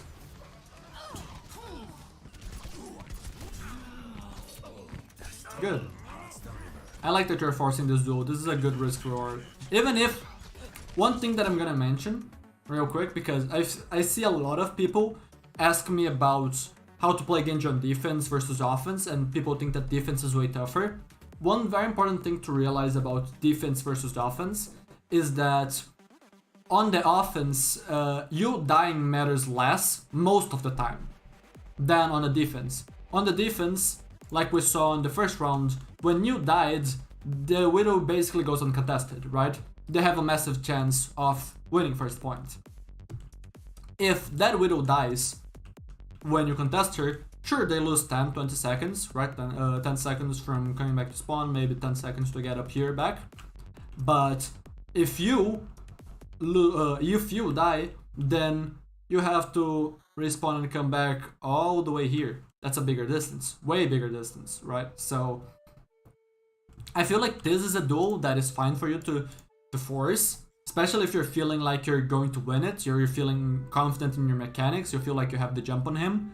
But it is the kind of thing that you have to be aware of, because the kill that you get on him matters way less than the potential kill that he can get on you, right? So that's something about offense versus defense that a lot of people ask, and this is a very good moment to talk about it. That's something that you have to keep in mind as far as risk reward goes in situations like those, right? 60 seconds. Like this one though, this one on the Zen, I feel like is a little too much to go for, even if you're feeling confident in your mechanics. Because now the Widow is uncontested, and now the Widow just killed your Ana. And just killed your Soldier, right?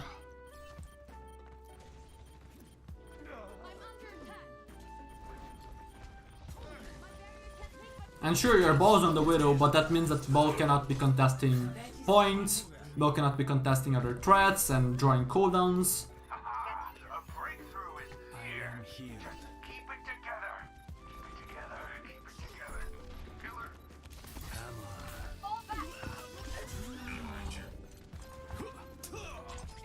Objective lost. Personne n'échappe à mon regard. Objective B.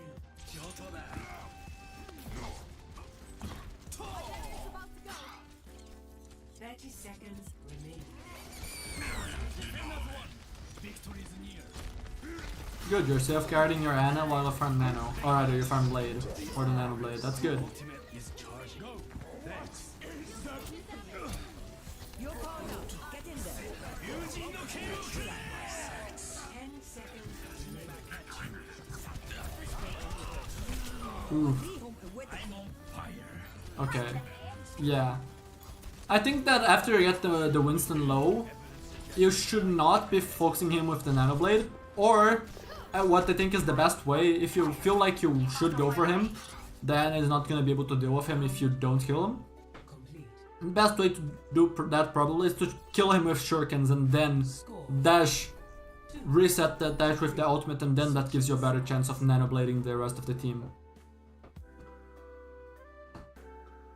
But the way that you did it isn't bad. It worked out very well in that scenario, and you played that as well as you could have for the most part. Incoming. Defend objective A. Let me just quickly do this buffer because I'll tabbed.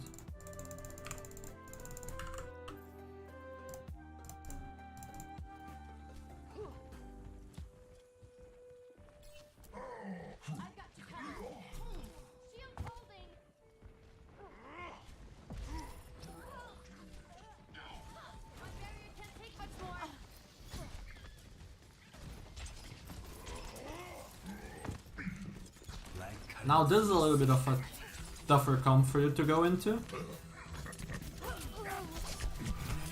And yeah, this is a very good risk. This is basically the same engagement as you did on the Zen, but because you are attacking now instead of defending, the risk reward is completely flipped in your favor. Or maybe not exactly flipped in your favor, but if you die you're not losing the point, you're losing a few seconds, right? Which is completely different. So even if it might not be the best risk reward, it's still a play that I feel like is very worth it for you to go for.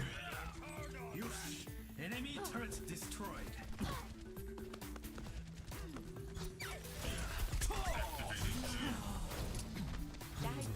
Thank you. I am ready. I'm overloaded.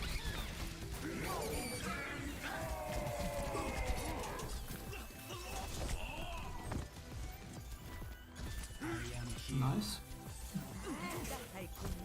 Oh, that's a very big hook. Enemy turret ahead.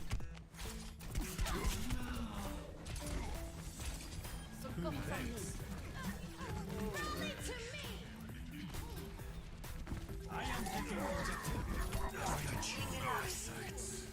Alright, if you had to choose how to path around this again, and I don't think that your decision here is bad to go right side, but I definitely do think that if your objective isn't to follow up on a dive, because to try to follow up on a ball dive against this comp when you and ball are the only two diving is kind of rough, the way that you probably want to do it is by going left side and going all the way. This is something that I like to do a lot because there is a mega here.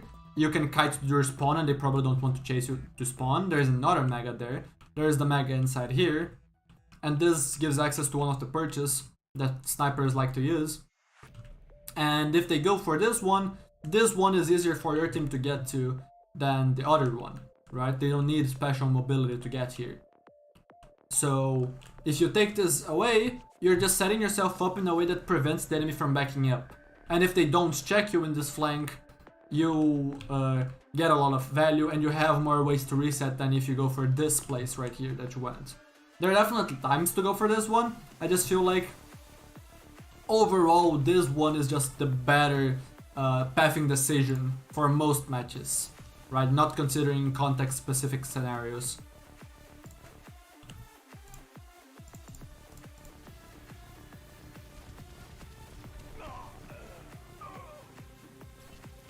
But you probably are going to be getting this point. Unless that is something that you might want to do. Yeah. Nano the Winston and maybe Primal. I like this engagement on the Ana since you have rally armor. The risk of you dying is very small. You draw cooldowns and then give your team more of a chance to deal with the Winston without getting naded and stuff. Because you draw it onto yourself. And you can tank it with 200 HP. And I really like this. You try to be patient with Blade, but since you realize that you need it to at least confirm the fight, it's better for you to confirm this and draw the game than for you to get a chance of losing this.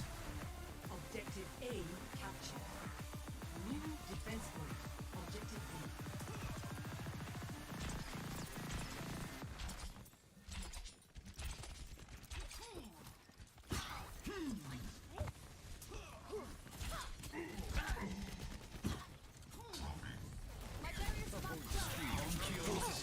Oh, very good deflect.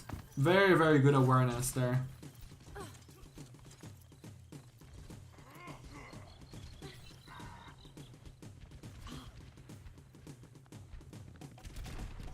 You're powered up. Get in there. I am unstoppable. Oof, that is unfortunate. Yo, what up, that Genji man? How are you doing? Subnautica music? Subnautica is goated. I wanna play it again when I forget about most of it. Wanna give myself a few years without playing it so that I can try to relive the experience. One thing that is very good here though is that you're drawing out a lot of ultimates, even though your nano engage wasn't the best. Right? And it is rough against this comp. In fact, I feel like you, aside from just winning outright with the nano engagement, I feel like you had the second best scenario, which is you draw out a lot of ultimates without using many yourself.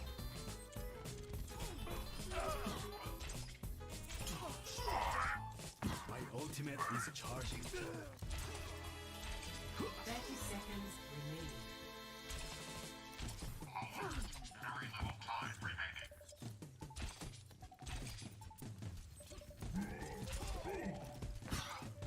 Join me. Group up. Bad guys, heads up. My ultimate is almost ready. 10 seconds remaining. Good. Very, very good. You forced the mate to use ball on you when it is very bad.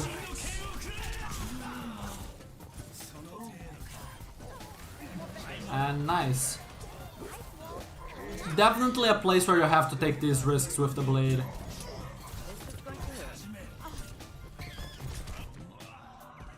And this time, unfortunately, your ball ends up actually screwing you here instead of helping you. But definitely, I feel like this end was very, very well played, and you basically played it perfectly. So I feel like that is a very, very, very good highlight of this match, in my opinion. You haven't talked in a while, I don't know if you're still here or not, maybe you're just lurking. But if you have any questions about this VOD review and stuff, feel free to ask them. Give a little bit of time while I drink water.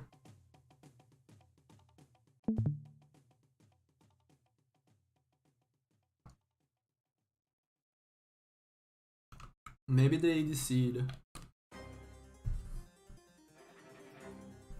I don't know.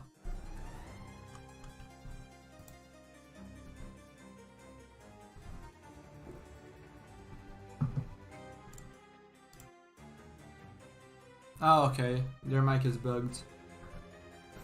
I thought that maybe that could be what happened.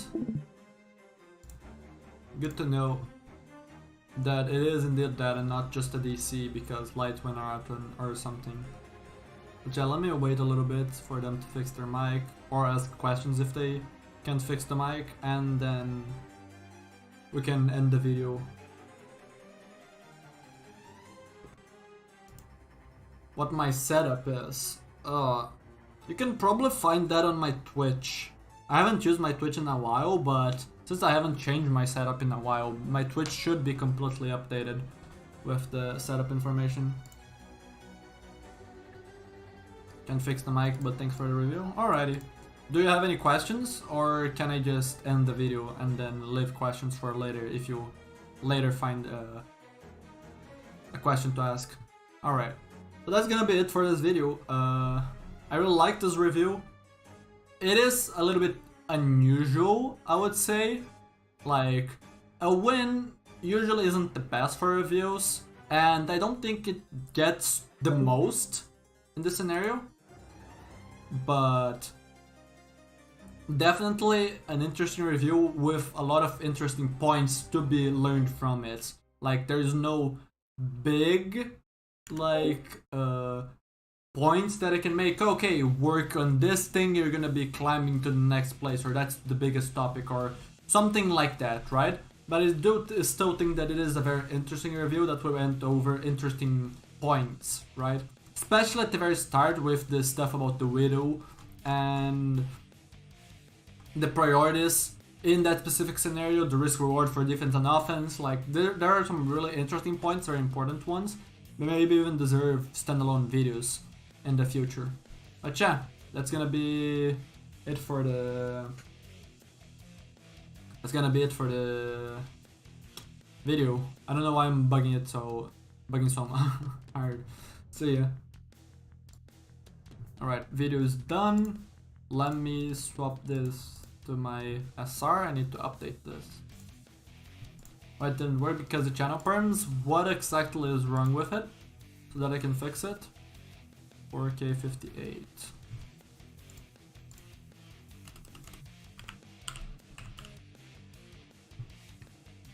VOD reviews, let me mark this as done.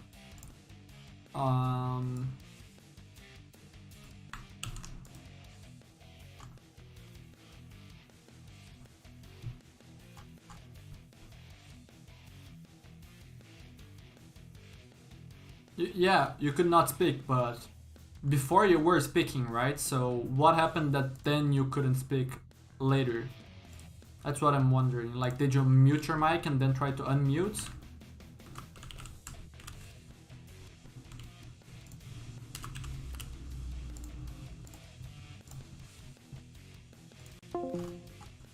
Do this. 4K 58. Oh, it is correct.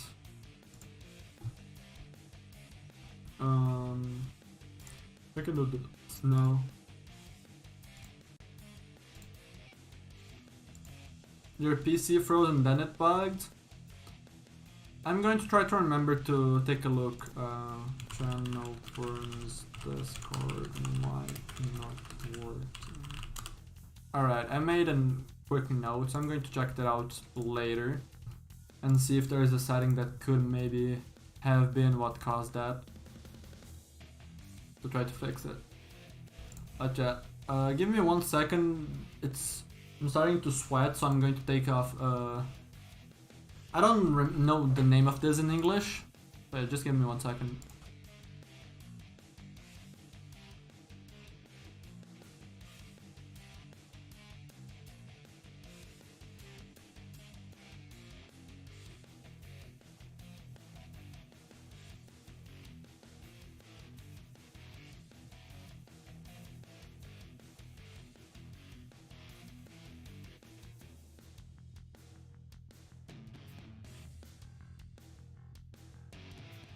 Oh yeah, perfect, a hoodie. You're completely correct.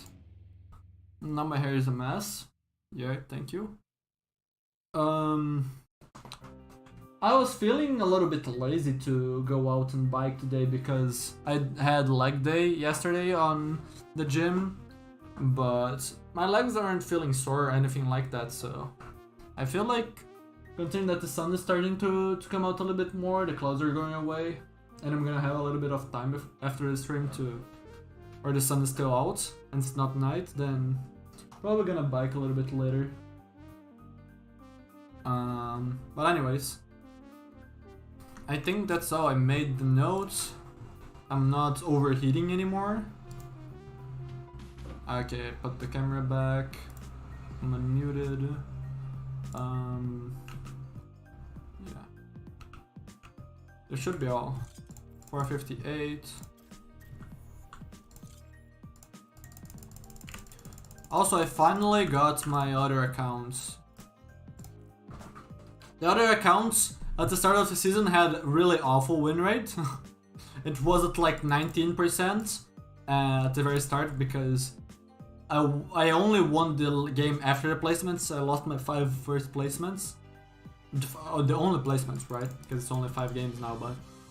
And then I had a bunch of awful games in a row, but we pushed it back to GM. And now I came back to this account because I'm probably not gonna be really playing on the other accounts on Overwatch 2, but in Overwatch 1 I still felt like it would be cool to have that account and all seasons on GM. So I decided to play on that account a little bit. Now we're back here. Let's see if we're gonna push for any new height or not. Probably not, because the kill times are probably gonna become very long. Considering that this is the last season of Overwatch 1.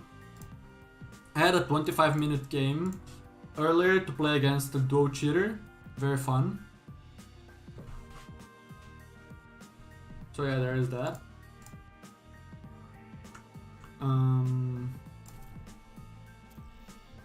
What was I thinking? Oh, it's gonna be weird now that I took off my hoodie.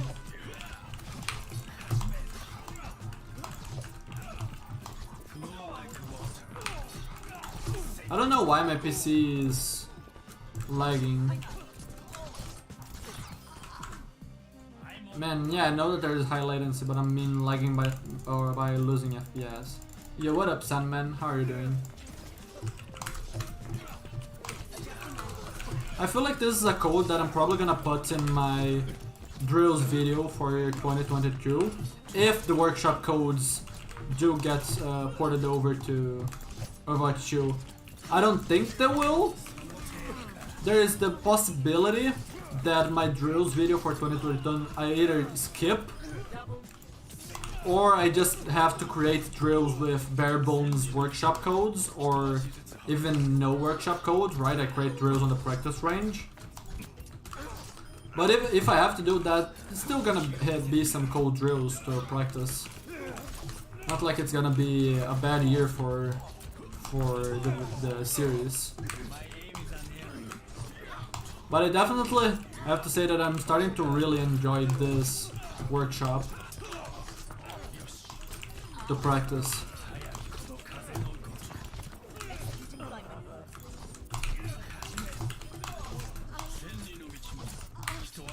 There's another one that I was using before that was similar. They were not invincible, but all of the damage that you dealt was 100% lifesteal. What rank am I? I am currently GM. I picked 4325 on DPS and 4318 on tank. Those are the two roles that I got top 500 on. And as far as support goes, I got 3760. I was to board to Grand GM on support. Also, one thing that you can always check for the SR of a VOD review that I'm doing or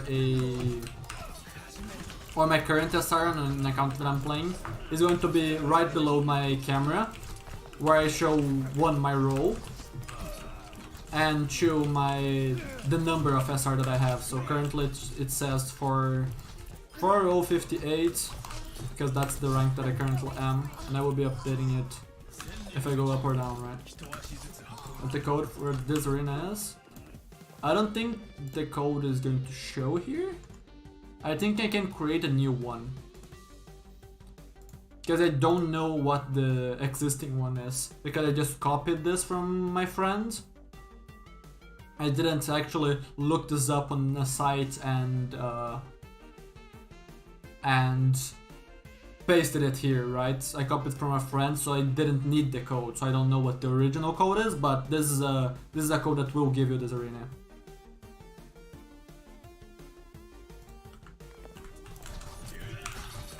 Wait, where is this at? Talking about getting lost. You wanna add me as a friend? So we can join the arena? You can do it by... You can do it by simply putting the code that I made, because I created a new one that goes for the same arena. But I can add you as a friend later if you want, I don't mind. I don't think that I think I deleted my code for my battle tag from the commands so that I don't get spammed by them, but I can if you wanna message me later to remind me of this.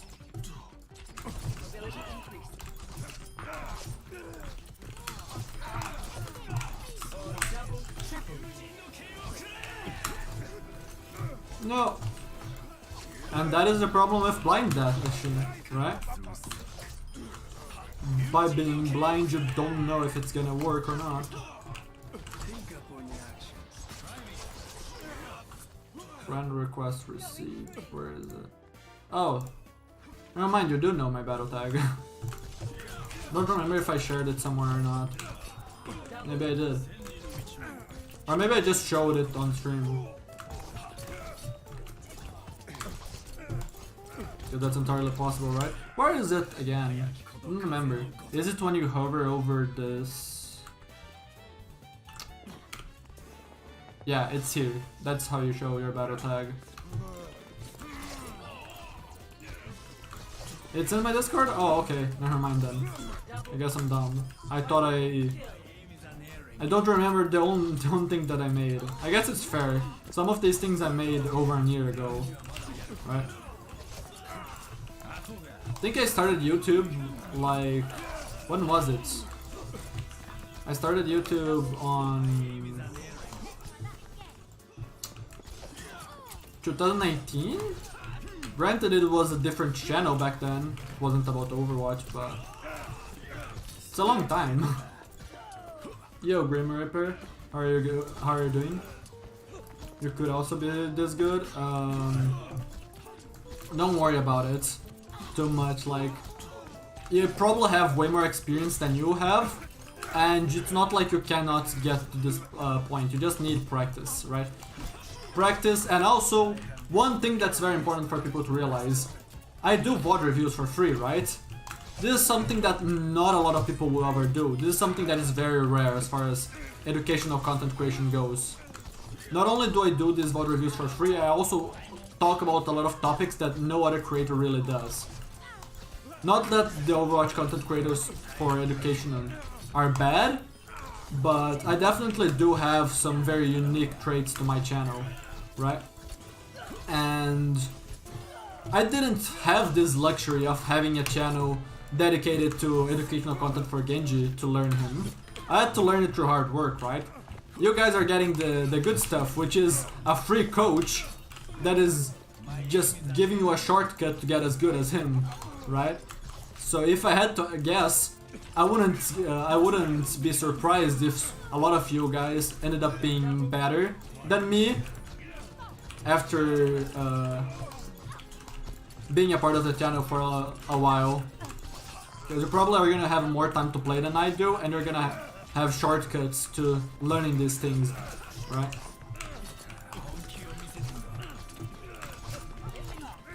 But yeah, definitely hard work, dedication, and good mentality, and you will get here.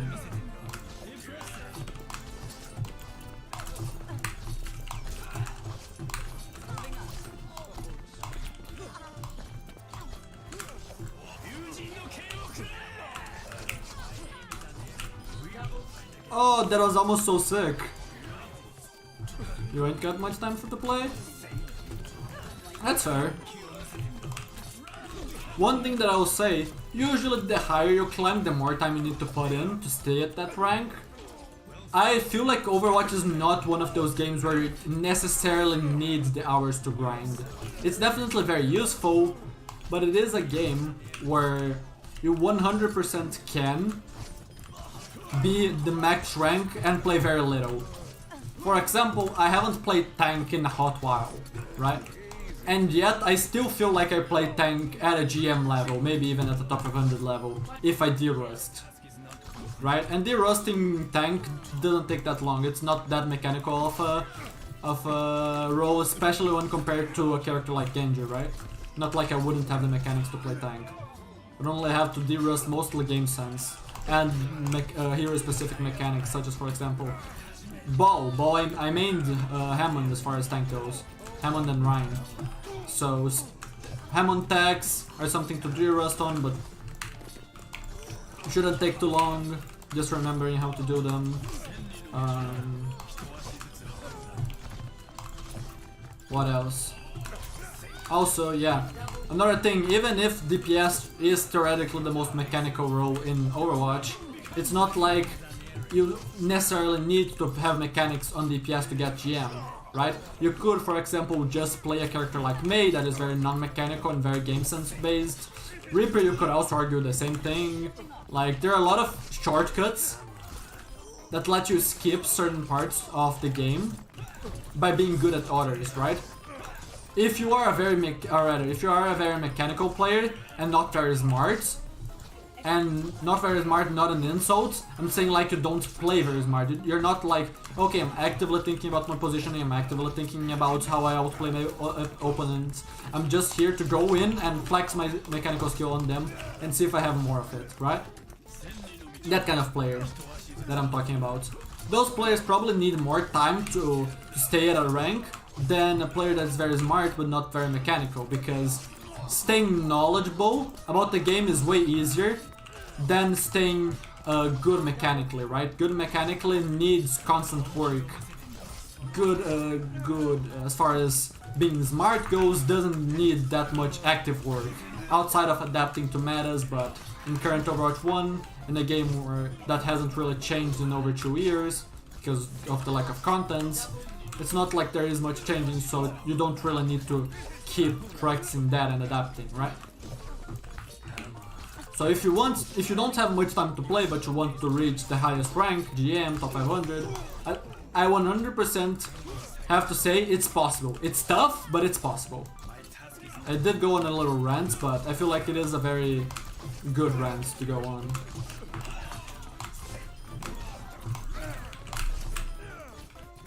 Killed him with the shuriken. I didn't think that my flick would be good enough for the shuriken. Only for the dash there.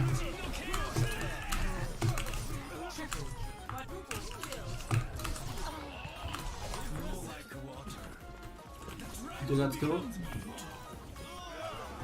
All alive? Wow, really? Huh. So then Overwatch essentially is a live subscription game.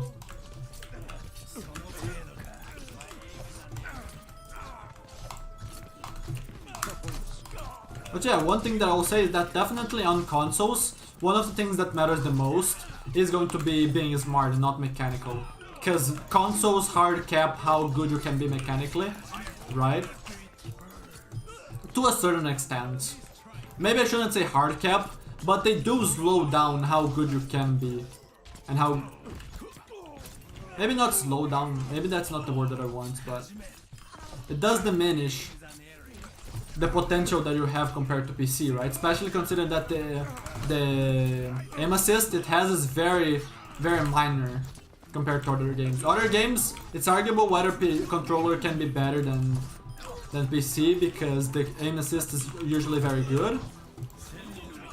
On Overwatch, that's not the case, right? Why? Why do you have that promo on there? I don't care. Select your hero.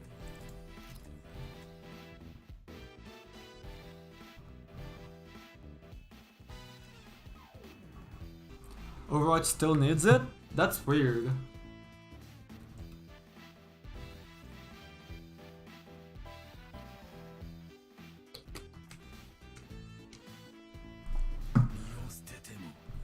Yo. Marine is bad in voice. I'm going to be tipping my team out.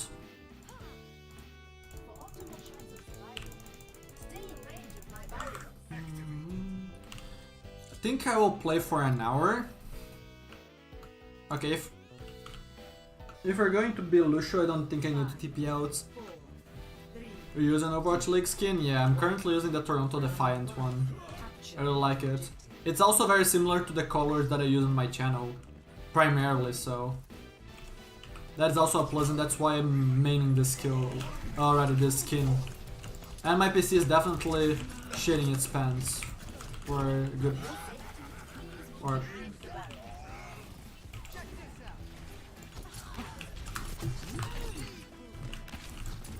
no, he's one. Okay, nice.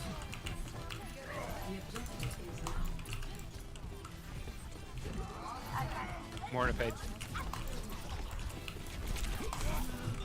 Winston 1, nice. Definitely not the best comp to play Genji against. Arguably a very bad comp to play Genji against. Do I go Reaper here? I'll stay Genji for now. But maybe I need to go Reaper against this comp. Nice. I think we're up one. Almost have coal. Trace and a recall. Trace and a recall. More to fade.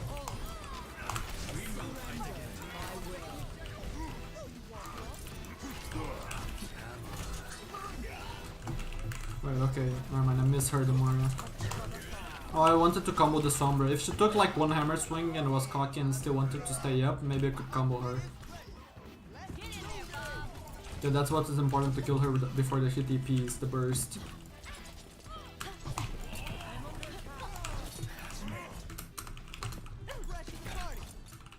Unlucky, couldn't help my Moira in time.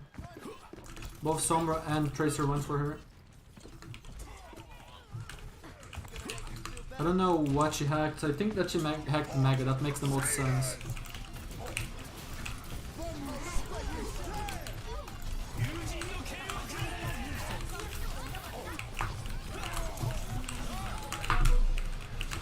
Okay, I did get the two that I wanted. I got the Winston and the Lucio. I will be swapping either Tracer or Reaper here. Maybe I swap Tracer. I'll go Reaper though, actually. Use the Tracer to get back faster. Nah, I'm not gonna be able to stall. Nice pick.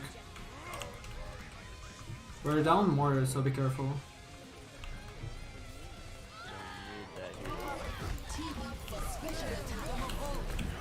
Bro, he's nerfing this, bro.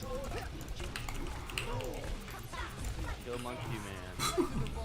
Thanks for half my ult charge, Monkey.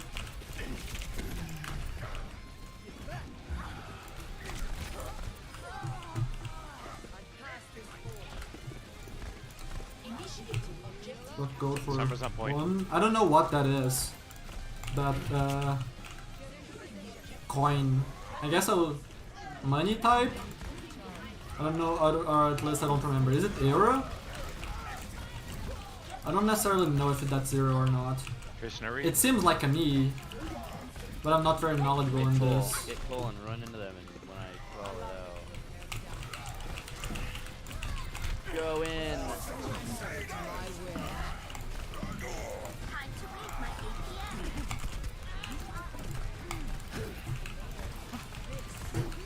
I was gonna say my aim is very good and then I play Reaper and I miss all my flicks.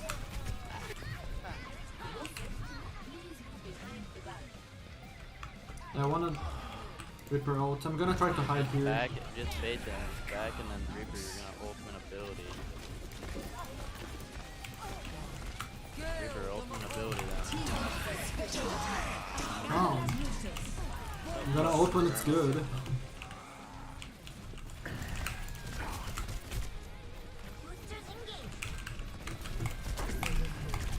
Alright, there we go. Now I'm going to be swapping Soldier, I think. They're on high ground. Yeah, let's go left side. We're all You're up? Alright. That's what I thought, basically. Need to be careful about getting dove while playing Soldier. Yeah, let's bob them when they drop and run into the bob. Let's go, now that bob is in their back. Where's the worst player to ever get to? Didn't know where the bomb was, so I just backed inside.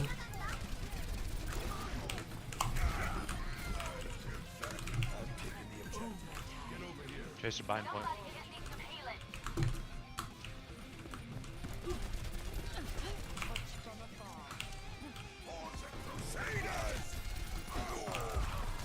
Bad rocket. God.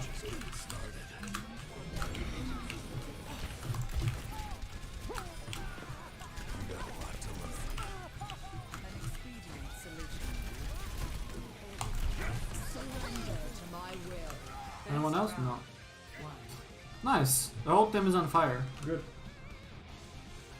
Discard real quick. Nice. Score 1-0.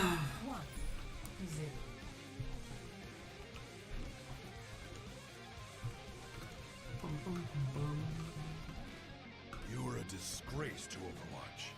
I don't know, do I stay Soldier? I kind of want to try Genji here.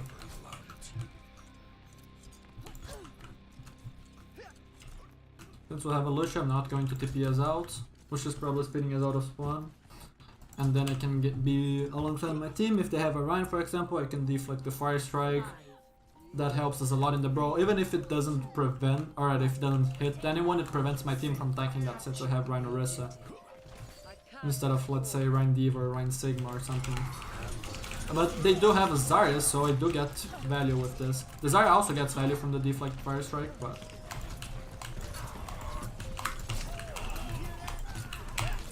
Very good damage from me there. Prevented hack. My Rhine is dead though. Zarya 1. Oh, I didn't dash out because of ping. Nice. Popping off.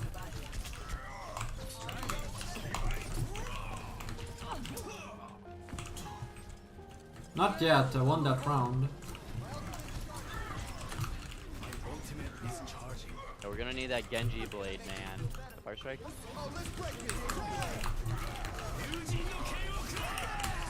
Bro, that was straight out of anime, bro. Especially those wall dashes. Dealt a lot of damage to the walls.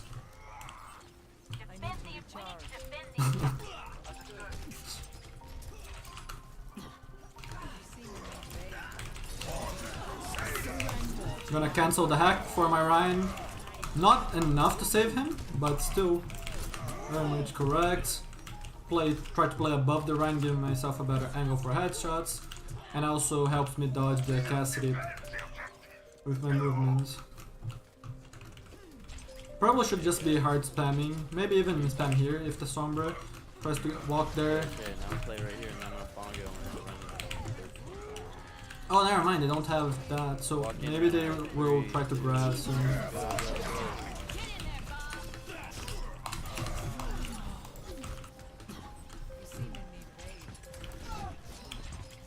Is Zarya not gonna die? Zarya probably dies here. Yeah. I probably could have dashed in and finished the Moira. I don't think it's necessary to take that risk, especially because they're coming up in last fight territory, and it doesn't matter if I kill her or not. We're still gonna be in last fight territory, so I just don't take the risk. 4K 58 stands for the exact SR that I am at right now. I can't make moves. I'm gonna try to just live here. I always keep my SR below my camera there in that space, and I update it after every match. Sombra's on Rip. They're on Ripper now. I might just wait to blade with beats. Nice. Let's go, push in, make Reaper fade, and then run at the tank. Not fading, we have speed. That deflect was bad. Two down left. Unlucky I was reloading, so I cannot dash the Moria. I almost have blitz. Bongo for your blade. It's insane pull. Zarya, no shields? Still winning.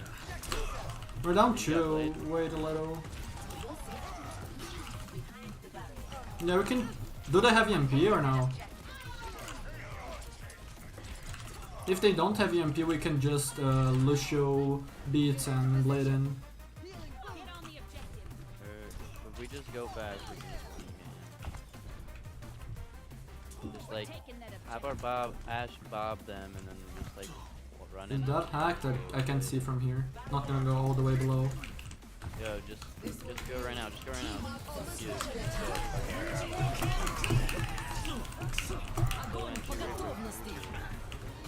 That was a very good grab. Wow. Ash is fucking horrible. I will try Pharah. I feel like Pharah might be too slow, but I think it could get value. MVP now.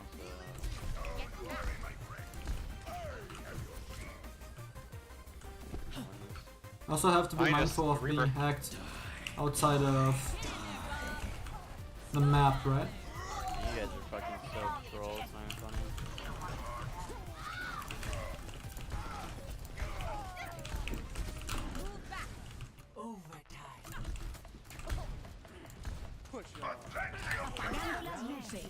Alright. We definitely should not have done the push that we did on the moment that we did after losing that Ash. This should not be a close round, but apparently it is.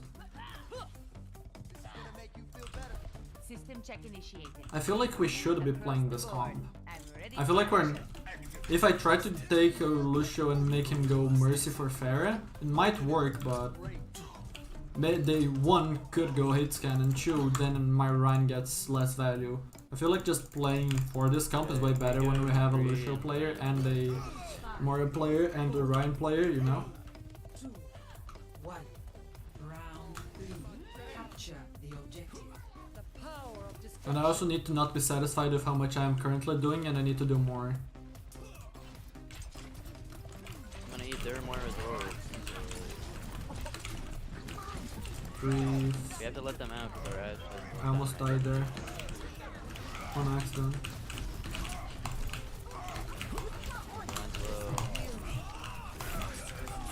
Reaper I'm minus. still keeping my deflect.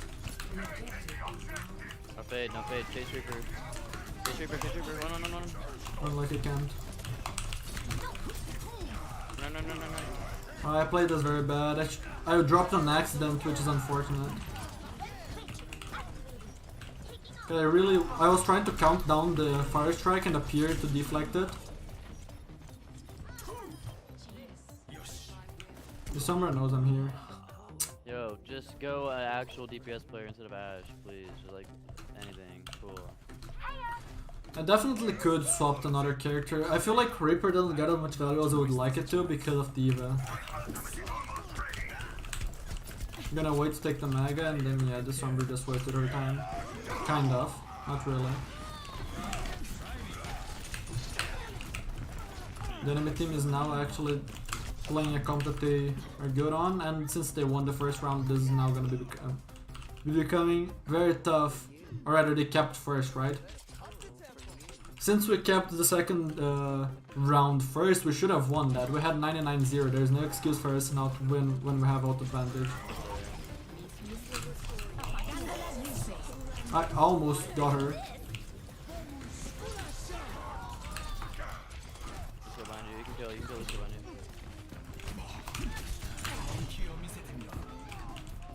She hacked even that mini? Yeah, it should. Wow.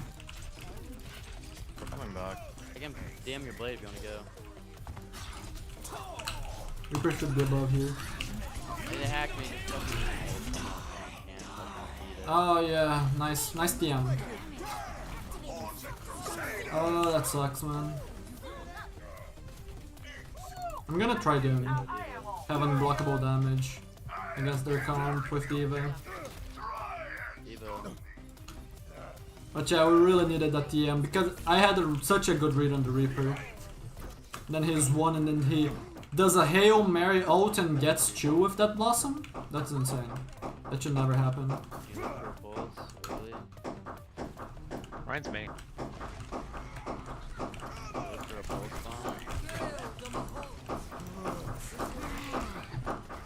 Need you to pulse bomb something.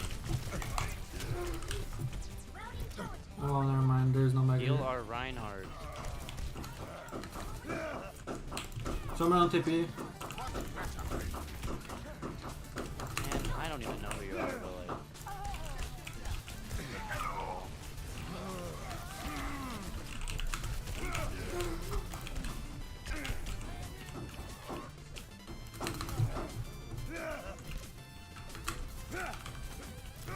I'm alive. Oh, thank you, Moria. I really thought that she was gonna heal me there, but she isn't, huh?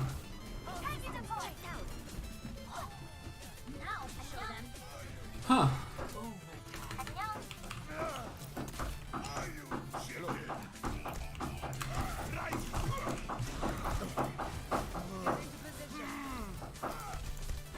He bounces off. Wow, we somehow lose that game. Definitely the thing that loses us that game is the fact that we lost second round.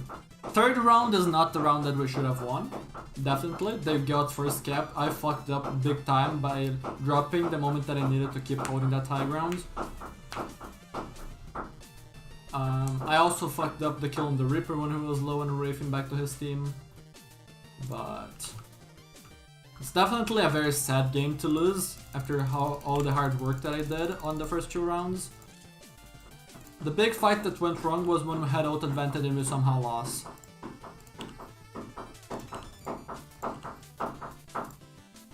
Oh yeah, and there is construction work. I mean, I don't know exactly what they're doing.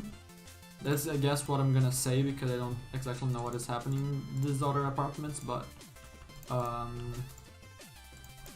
it's definitely probably gonna be picked up by the microphone. I don't think this is even a match where I actually avoid players. I feel like this is just an unlucky. We should have won one fight, and losing that one fight loses the game after we played most of it very, very, very well. Which is sad, but it's the reality, right? Winning matches doesn't have to be easy, and it shouldn't be easy. And making mistakes should have consequences, and that was a scenario where it had.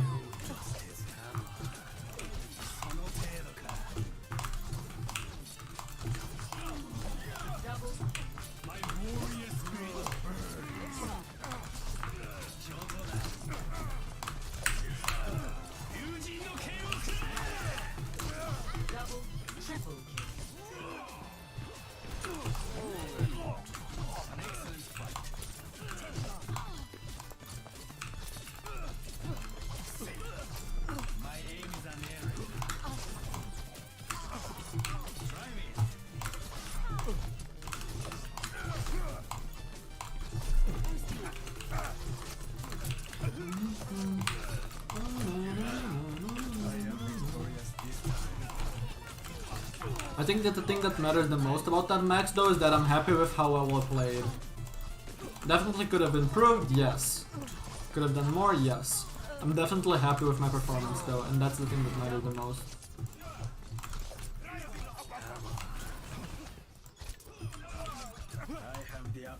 Like that match, especially with the heroes that they had, could have easily been a match where I would go like, no, I played very badly, I'm the reason we lost, right?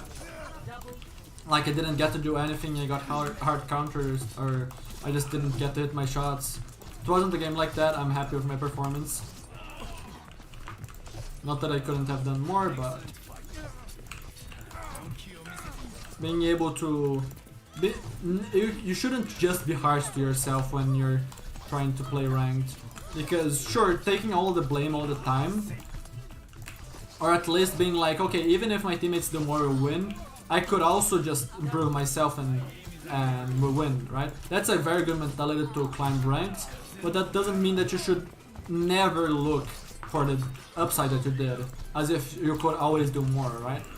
Being able to realize that you can always do more doesn't necessarily mean that you can't realize that you did well. And being able to be happy with your performance is important and is good for your morale and mentality. That's one of the things that I want to stress out.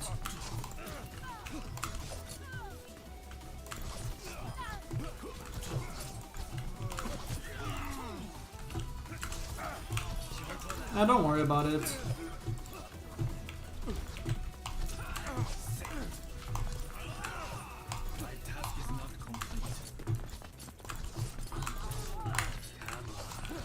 I missed my shuriken on him.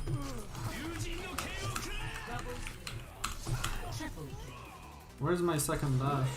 I guess I hit my first one on him. Fair is one. The echo is half.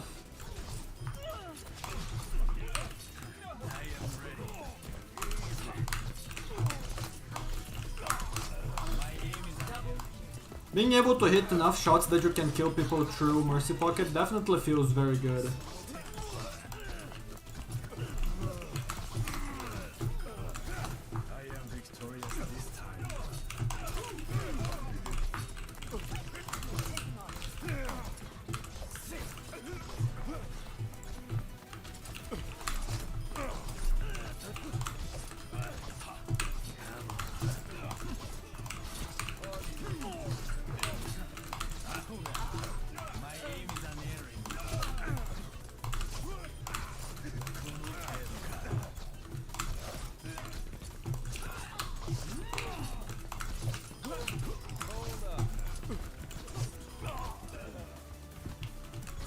Don't even have a chance against me. Not true, they won last match. I could have done more, but I definitely think that most of the blame goes to my team. Considering the enemy comp and how well I played, especially in the first 2 rounds.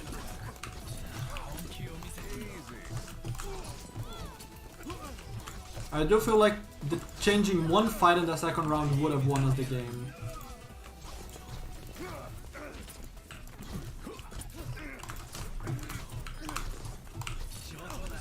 Oh, the people in this arena. Oh, okay. Yeah, I mean, they can't even get to fight back because I'm basically invincible. Any damage I take is instantly healed.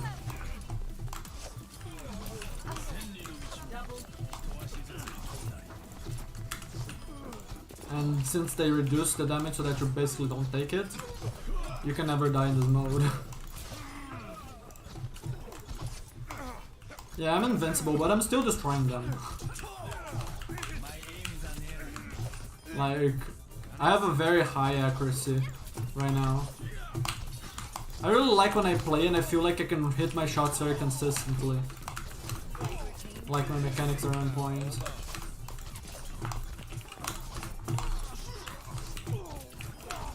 It's those kinds of scenarios where you feel like if you go against someone that is pocketed by Mercy, and instead of focusing the Mercy, you focus the person that she's pocketing, you can actually kill the person through the healing, right? That's the kind of mechanics that I'm talking about, and it definitely is a very good feeling to be playing in a state like that.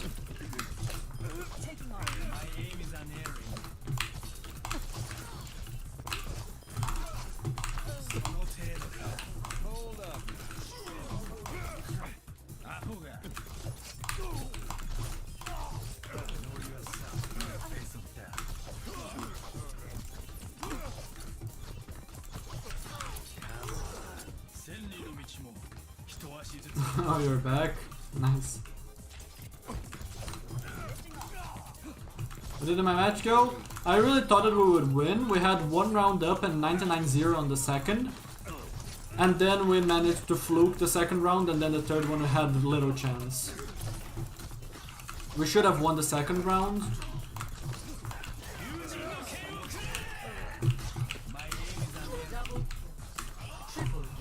But I'm definitely very happy with my performance.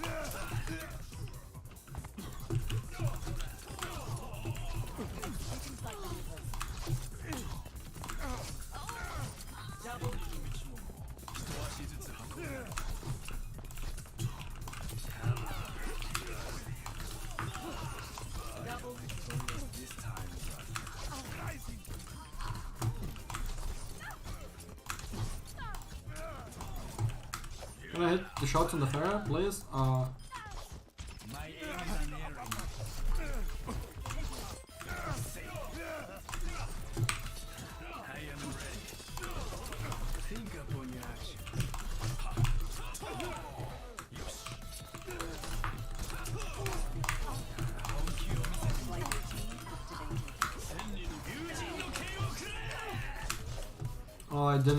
I wasn't in range to swing her.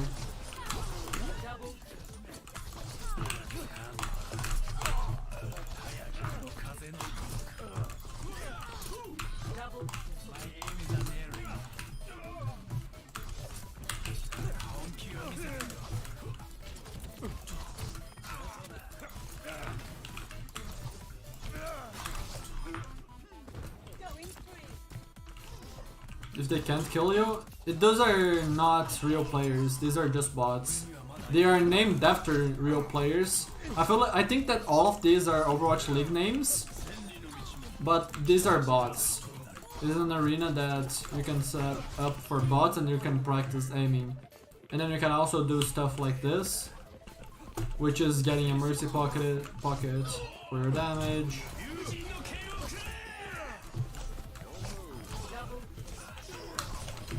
Which allows you to practice this part of playing too, right? They're so fast.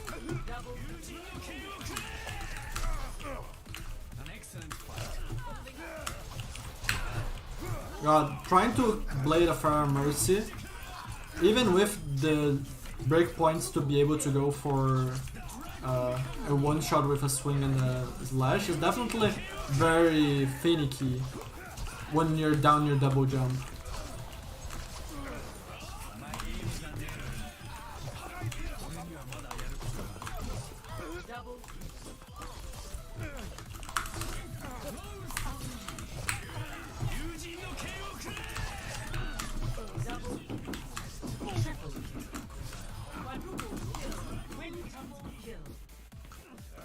Wait, do I have 2 Mercies? Or... oh, the Mercies don't even appear.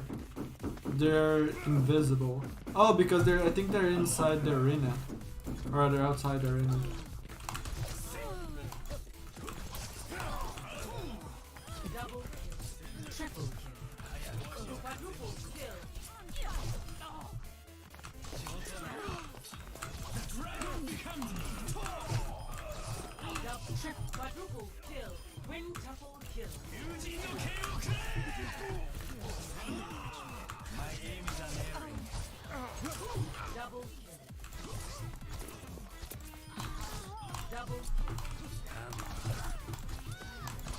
I would love if my kills were quicker though. It's okay though.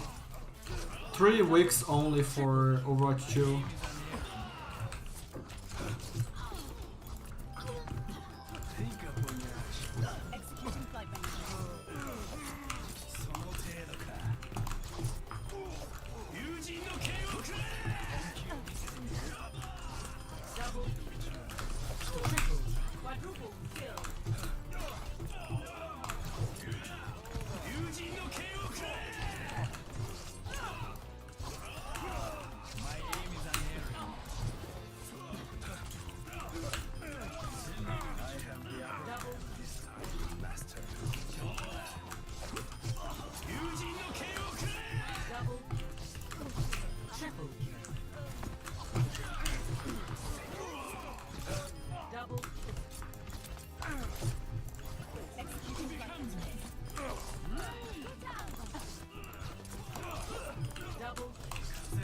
Oh, that was gonna be a perfect combo on the Tracer.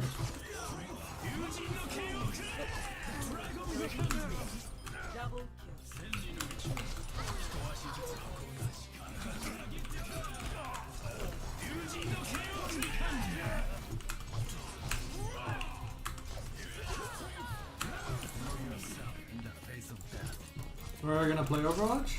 Nice. Well, if I don't stream tomorrow, which I don't know if I will, I'll probably be working on videos. Then good luck on your matches.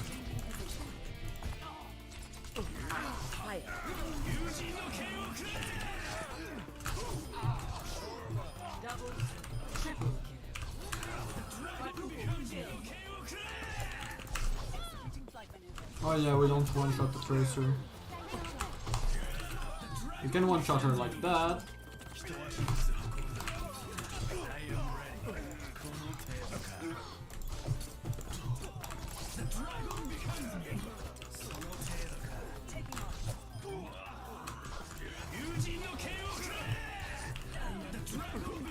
The Genji guide? Guides or guide? One thing that I wanted to make for a while was a Genji guide in general, instead of just like sections of the stuff that you want to learn, right? Because I made like a very in-depth blade guide. It took a long time to make. And I made a bunch of other guides too, but I never made a general blade guide, or rather a general Genji guide, right? And for Overwatch 2, one of the first videos that I make will probably be a general Genji guide that goes all the way from very beginners to like experienced players, because there's probably gonna be new players coming in to play Overwatch 2, old players that are coming back, players that are still playing Overwatch and they're good but might not be adapting fast enough to the changes in the game. So should be a very interesting guide to make, and I think it will help a lot of people.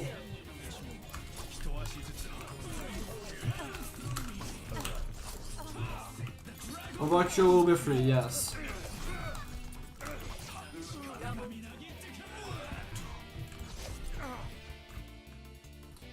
Oh, almost 16-minute queue. Huh. With queues like these, I would love to not get a bad map like this. Select your hero. I'd really love to not get a bad map like this. Also, who am I not fighting?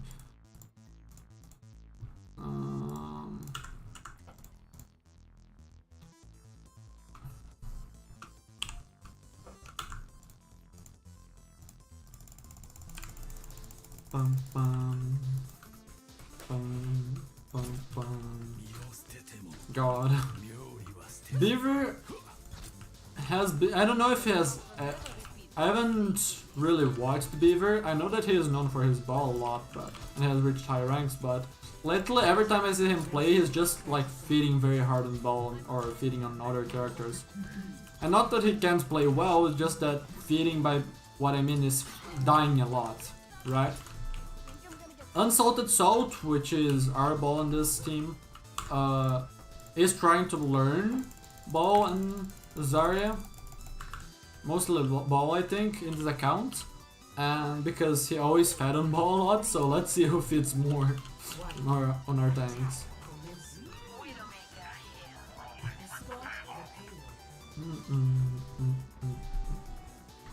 This is the last music. I don't remember which version this is of the song, but it's very good. And that's why I always do this play, because it's just stupidly good. Let's play Reinhardt and Genji. Reinhardt is one of the first characters I mained because before Roll Q was out, I always flexed for my team. That we didn't have 5 or 6 DPS, right?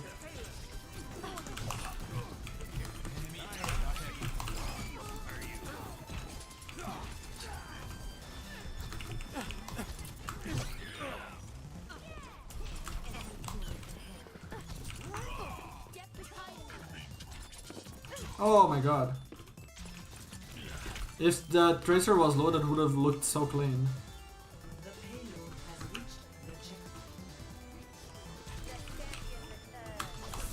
Oh, I needed to walk forward a little bit more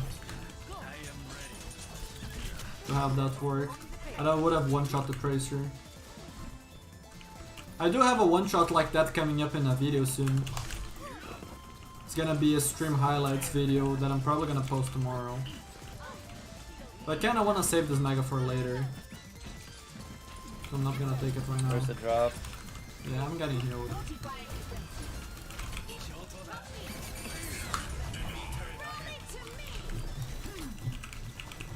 I'm gonna boot from them ready. 3, 2.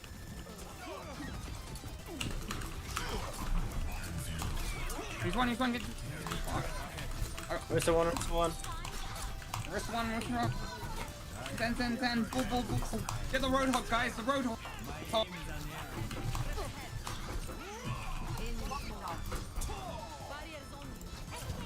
Cabal. Nice.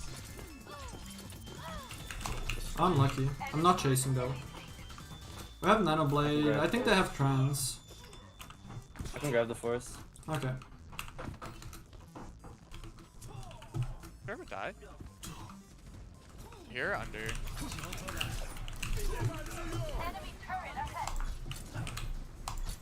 I got him. I had fun. I'm dashing here, Anna. No more. Nice. Killer on Mega. Ball Right, now. my swing didn't go off. You know what? Show my swing goes off. Wait, who's Poke? HarmlessPoke. Hello. Oh, EU player, huh? No, I'm not EU. I'm a Brazilian player on NA. Oh, Brazil. Obrigado.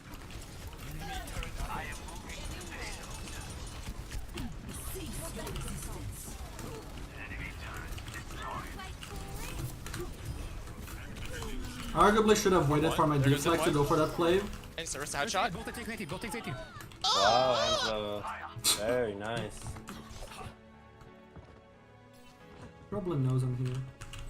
Anna's in the stairs.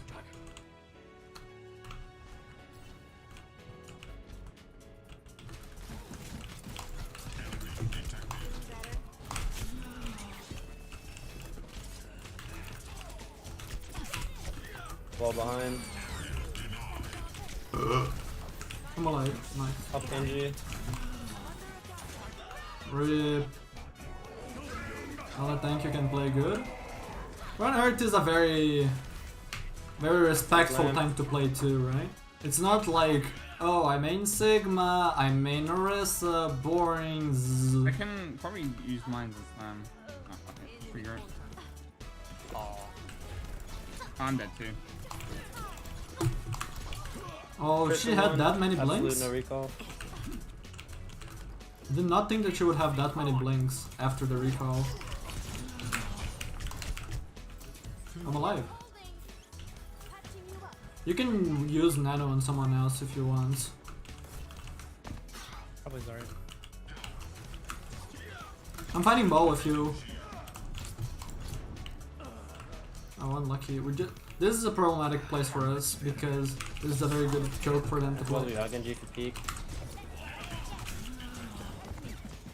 Oh, help man!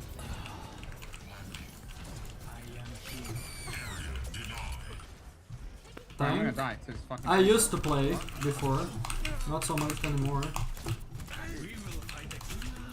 Oh, great support character. I should have just hard W'd more into him, and there's no excuse for me to lose the duo too. But it's definitely very boring that he just gets to push that and have such a good chance in the duel against me because he has just more stats, a way better gun. Dude, why do they do so much time?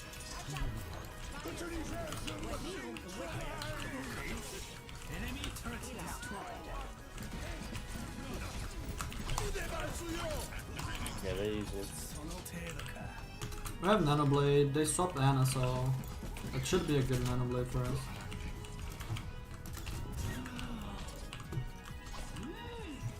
Sigma close left here. Watching your back. Yeah, Sigma close, Sigma close. Can Nano me here, Ana? When you see?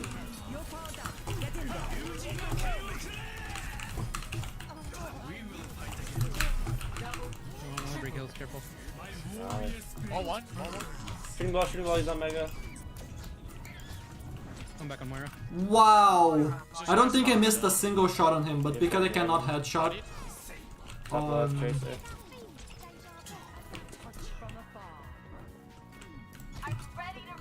I'm not chasing Tracer any further. Big half.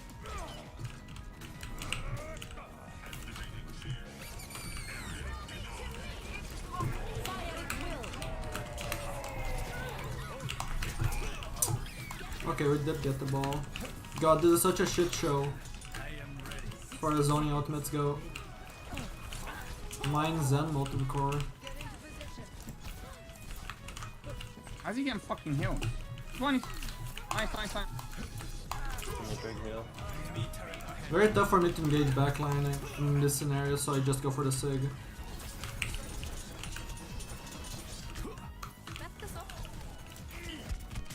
Oh, ball is body blocking the turret, huh? That's funny. He's rock. 30 seconds. Jump down Rio's combo.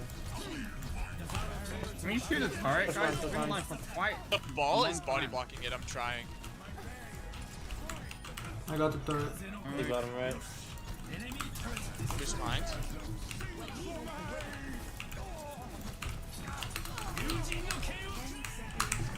Six.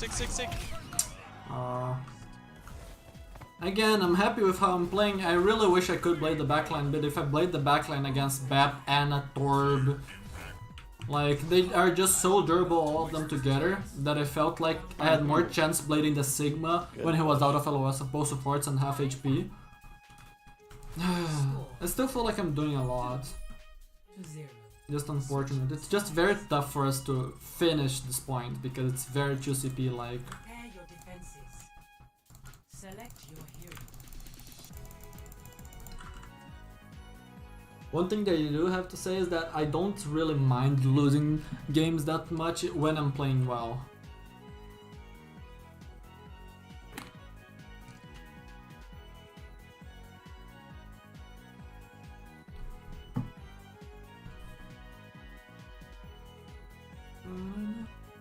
But yeah, you asked about me playing other roles, right? How competitive is this? I have some hours on other characters, right? 181 ball, Reinhardt 134, Anna here as far as supports go 41.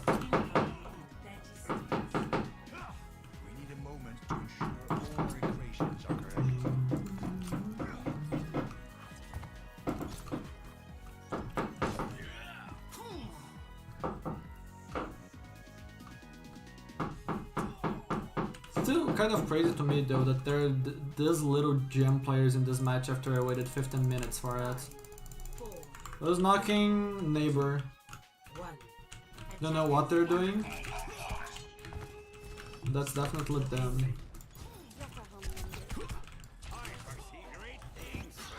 Let's see if I can set up if they come this way. No, ball is not coming this way, at least not right now. Very close to the personal. No slip, no life. That Anna just got destroyed.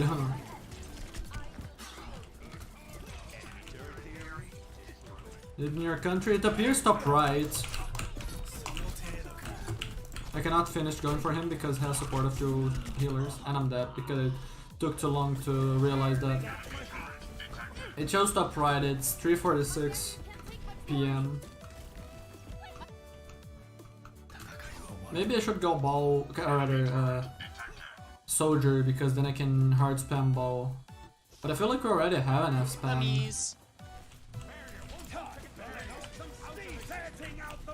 Push Zarya.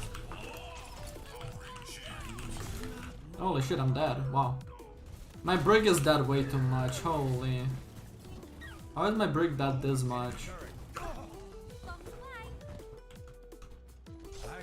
And how are they getting this much value by playing BAP Anna? They should not be getting this much value. It's such a bad comp. Okay, guys. We gotta shoot.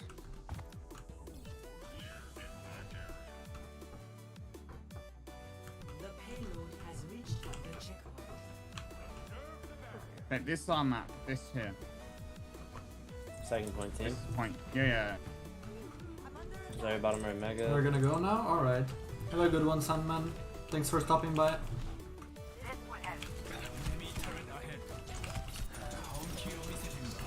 I'm not gonna get to destroy it, sadly.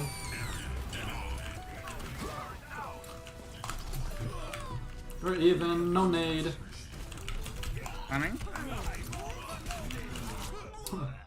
I should easily kill him when he's doing such an easy pattern.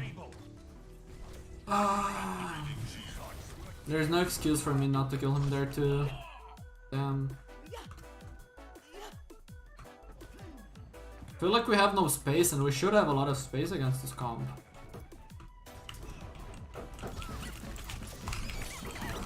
Maybe I need to go Tracer. I can probably try.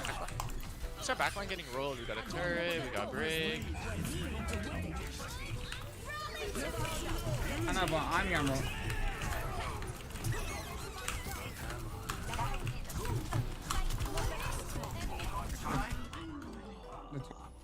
We should win this, right? Alright, guys. Right? Guess not, huh? It's okay, third point team. Surely we're a third point team, surely. I have to avoid our Brig. Our Brig is very bad at the I game. don't think so. I think we just lose. I'm gonna be real. We should not be dying or we're dying. Really wanted to kill the BAP. No Tracer read. one. Guys, I want to go to bed today, so you focus up here. Tracer one. Okay, guys, Ball very I'll low. shoot this turret since everyone is. I fucked point. Guys, shoot the turret. Good shot, man. That's the first turret kill of the fucking round. Holy Break shit, it why more. are you so tilted and salted? You're one of the worst players in this team. Legit unbelievable.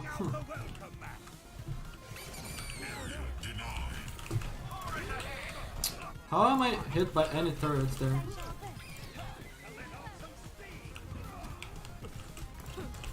Oh shit, that's a Zarya. I'm probably dead. No, no. Oh wow. Sorry, high ground very low. That's way too greedy. Like, she's half HP. I'm full HP, why would she stay there and not recall? It just feels dumb to me. I guess trying to understand this match is way too much.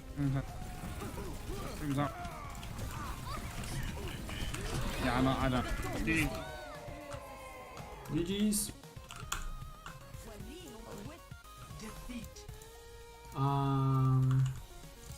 So let's do this. Let's avoid Unsalted. Let's avoid our Brig. 4K13, right?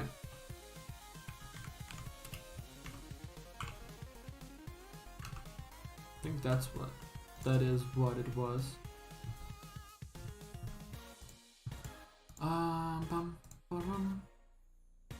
Yeah. What else? Break profile. Can we see? Ana player? Alright. How about your Brig play? Feeder. Ana play. Feeder. Zen play. Feeder. Lucio play. Feeder. Alright, that's a solid divide in my book. Who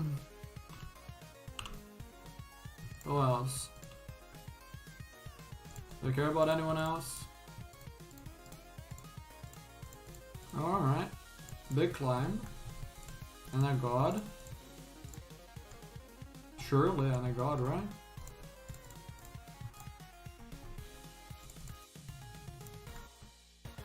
Another feeder. I don't have slots for everyone though. It's a sad thing.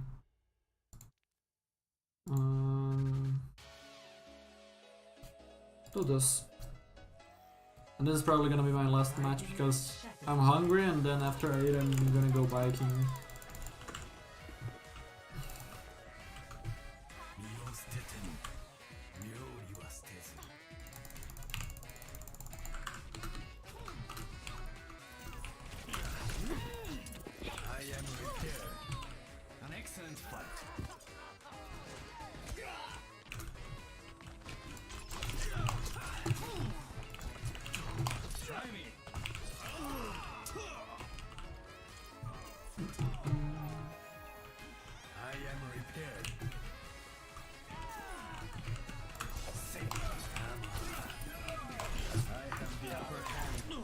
Yeah, you heal a little bit after a kill.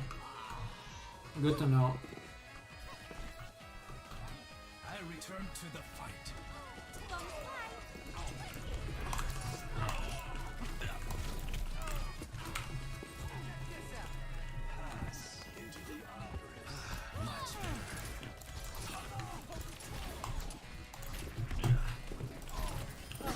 Okay, I did get the kill.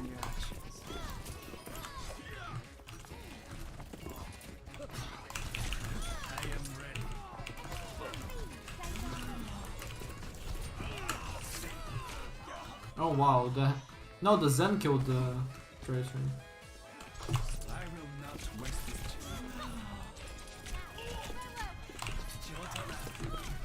Ooh, she was so low.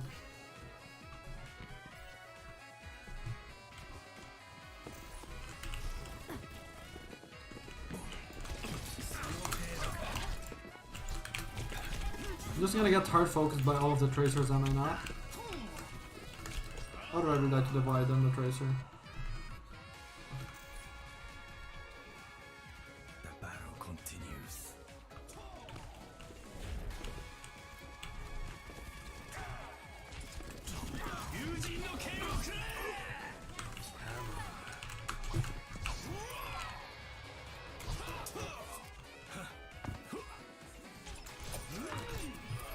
My kill, yoink.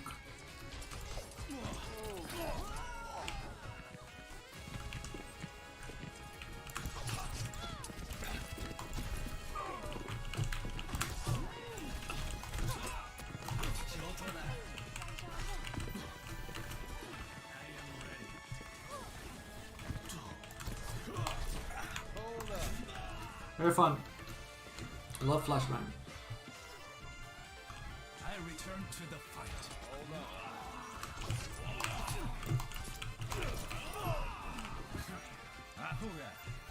Crazy how without a flashbang it seems like the Cassidus can't hit a shot on you. Unlucky. I return to the fight. Yeah, I was gonna say she looks like she's trying to post bomb. But she's not gonna be shooting me after blinking close to me.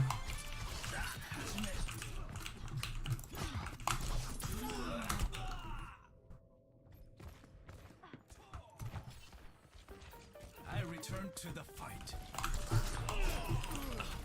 I am victorious this time.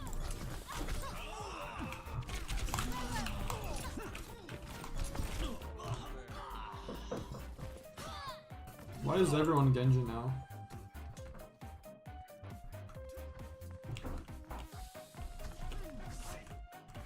Where the Cassidus spawn close, I think.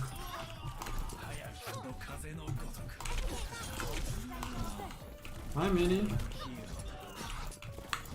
And my kill. After a choke a lot though.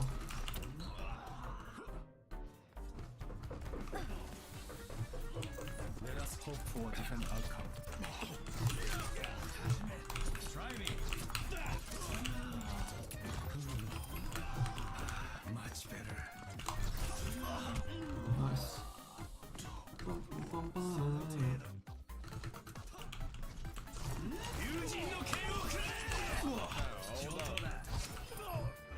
L.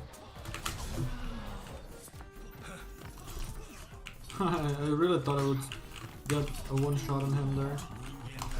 Guess not. Alright, 6-minute queue, I'll take it.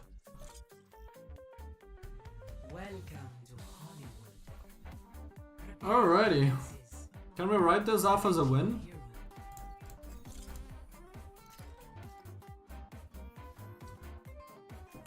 Like, do I even have to play this match?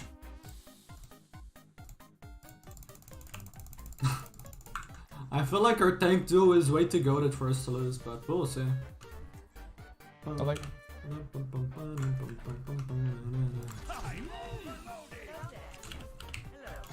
Yeah, they have a hog one trick.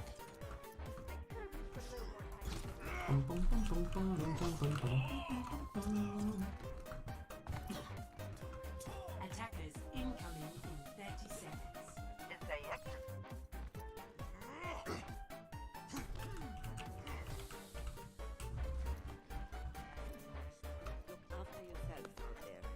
I'll get us home safe.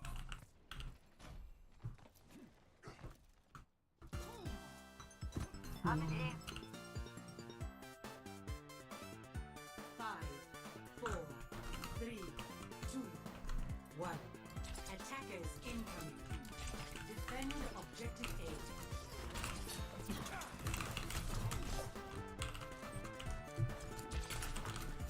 A. They have a stick.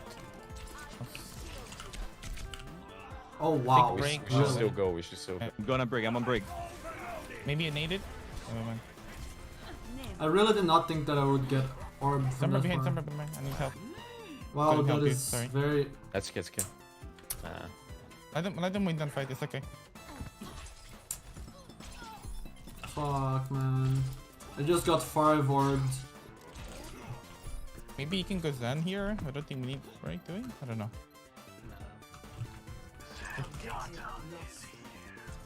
Stop the payload. Very stun heavy comp they have. Oh no. This is awkward. 4 people on cards. Sig is sleeping right now. Sig is He's asleep psycho. on the 3, 2, 1. Big nade. Get behind the shield, buddy. Nice. Nice. Going in. Reloading. That was a mistake. It was a very bad mistake. That's okay, it's okay. You can come back on time. I'm not Okay, let's, gonna go high lose my ground. left I'm arm. taking high ground. Shoot. Yeah. Oh shit, it almost killed me. I can probably nano you, Mike. I should be a Genji. No, you can still nano monkey if you want. We'll see. Alright, I'm back. I can go on I'm break. ready, let's go. 2, 1. I'm on support. No hook, no hook.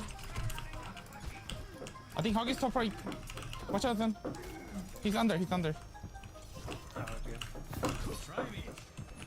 dead, but Brig is dead. We win. Nice, Zen one. nice. Nice, good shit, Bogart.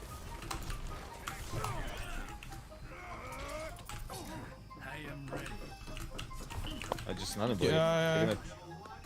They're gonna EMP. I say naked blade. They're gonna counter him straight away. No. Love a hero. No, just nano blade. Fuck it. If they counter, Okay, they counter. okay. Who cares? Just fucking Alright, go alright. sleep. Let me No, know. none of me here, none of me here. I slapped him. That's okay. That's okay. Okay, yeah, I can't That even shit try the just one lit. shot. They use so much. Yeah, that was 3 ults? 4 ults? No, that was 4. Or something like that. Yeah, they Only use thing they have is Flux, Bullhog both and maybe supports, and High Noon. EMP. Yeah. What? They use MP. Yeah, everything but Whole Hog and High Noon.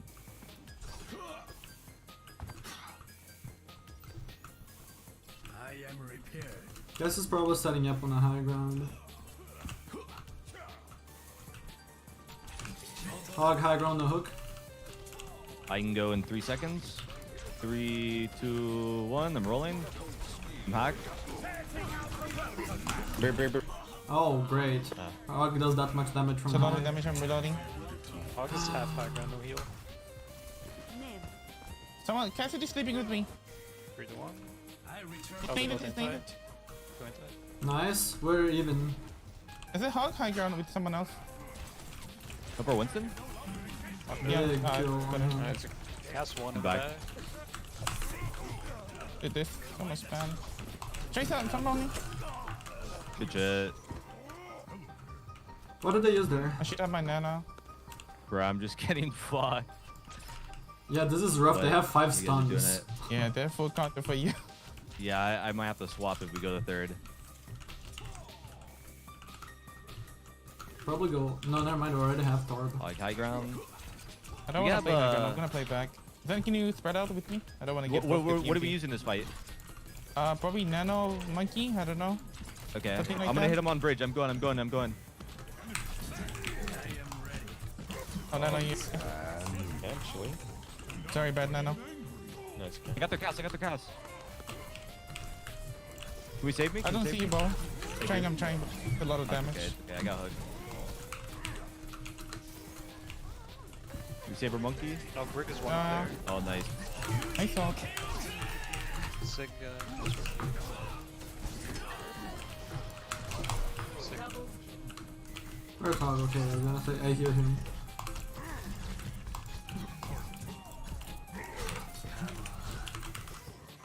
Yo, can we hold maybe close here?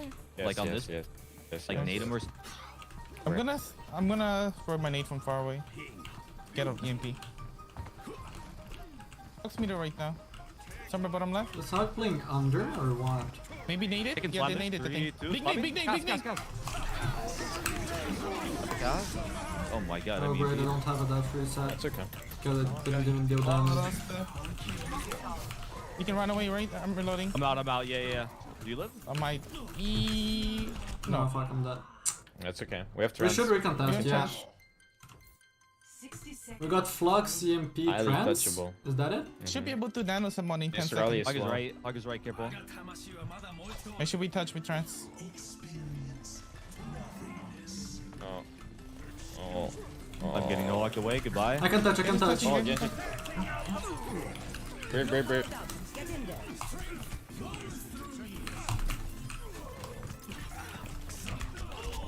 Zen is 1. Unlucky. I wanted to go for the cast after I got the kill on the Sig. Hack. I needed to react faster because of hack. I should swap. think that. Should We be can thinking go that they were early. going to be Take high trying to ground hack and me be after dropping I win nano the Genji.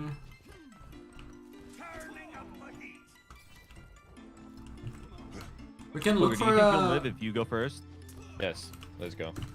We should go for a Can blade. I I'll have survive a nade through it. ready? 3, Right now's a good time. 2, 1. I'm Stick in. is needed, stick is needed.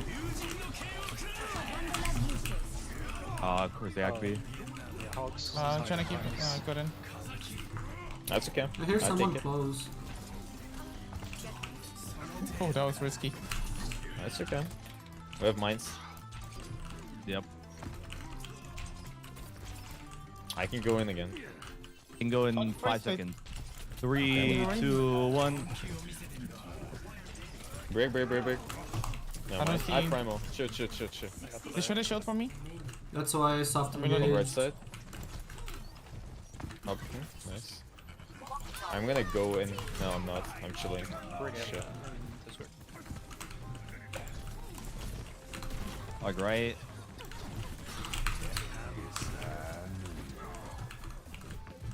I can nano you. Ready? I got hook out. I stopped him. God, I can't. You just booped the Zen so far.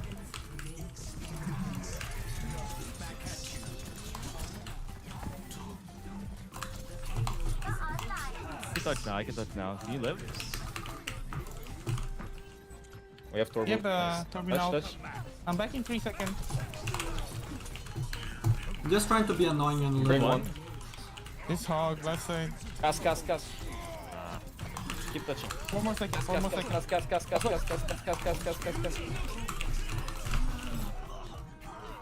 Both DPS dead. Okay, we got overtime. Rough game. Definitely the hardest thing for us in this match is the fact that I got 5 orbed at the very start from a really awkward angle. Like the Zen hit a really big play there. We're getting them to 0 is definitely very good. Select your Very good.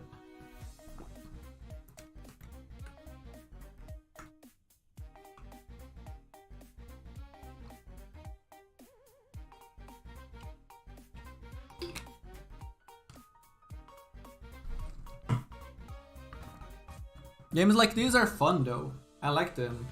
Even if they're tough, like it's games that not only feel competitive, but also have your team coming, right? Wait, did I leave it at the right thing? Yeah. I do hate how cheap their comp is, right? I feel like by far we have the best players in this lobby, which is very unfair as far as matchmaking goes, but they have a chance in this match just because they pick stun heroes and the heroes that mostly play themselves, right? And have a bunch of value by existing.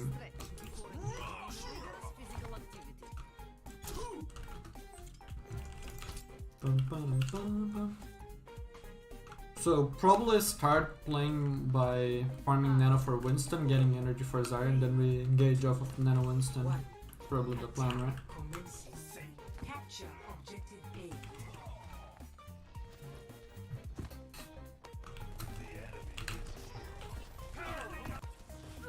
That should never be happening. I give Hog you in energy. stairs.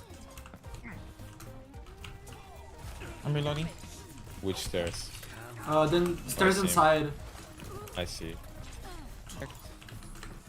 No hook. Clearing Tom, bro. Chips. Okay, I'm ready. I'm gonna jump in, guys, and I'm gonna die. Get ready. 3, 2, 1. Dying. Sigma low. Sigma low. Sigma low. couldn't. F. That's okay. Should probably get out here. Cows Or behind us. very Behind bad. us.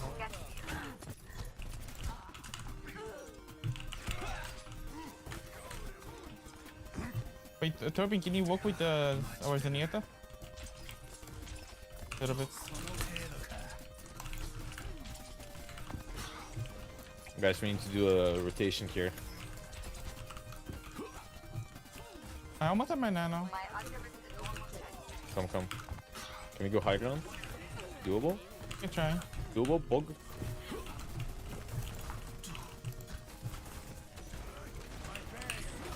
No hook. Nice. We have nano. Do Get that. ready. Bubble. Okay. I'm nano you? 3, 2, 1.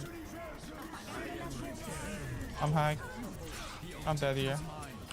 I'm with you, Bugger. Oh, never mind. Just kill them all.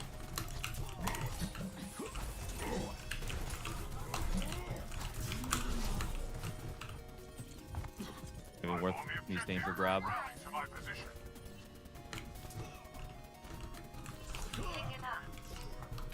They're missing people.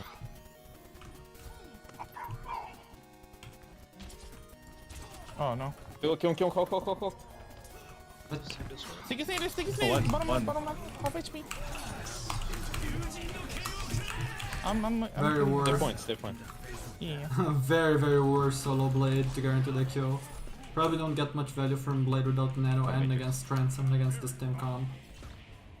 But no. That's a perfect opportunity for me. I was gonna say at first, I thought I saw some visual that was related to Sombra around this area, and that did. See. Okay, ready? I'm gonna jump in. Oh, we don't have it. Ah, fuck. Okay, can we farm? No. I'm gonna soft jump. Might die. Not dead. Bold. I'm reloading. No flash. Okay. Are you ready? 3, 2, 1. I'm out. I'm chilling. Can you live? Oh, I'm dead. Fuck. Nice. I'm dead though. Oh, maybe not. I'm dead. Fuck. We're getting good push. Okay.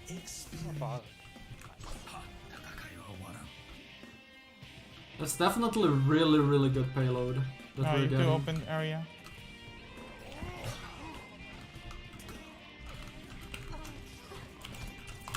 I think you can go break again.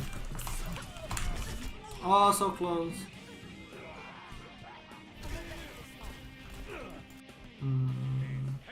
I don't know, if I was to swap Genji, I don't know what character I would play. I would love to go Torb into this. I don't think Tracer is great. They have I feel like Soldier might just get fucked in here. And also it's hard for us to get high ground. We should go right side. I feel like I want a versatile character that can go far and close range fighting. I'm gonna jump. No hook. Okay, can you shoot? Nice shoot. I'm reloading. Go. Break. Hoggy's under. It's coming behind me. Go point. Watch out for Hog.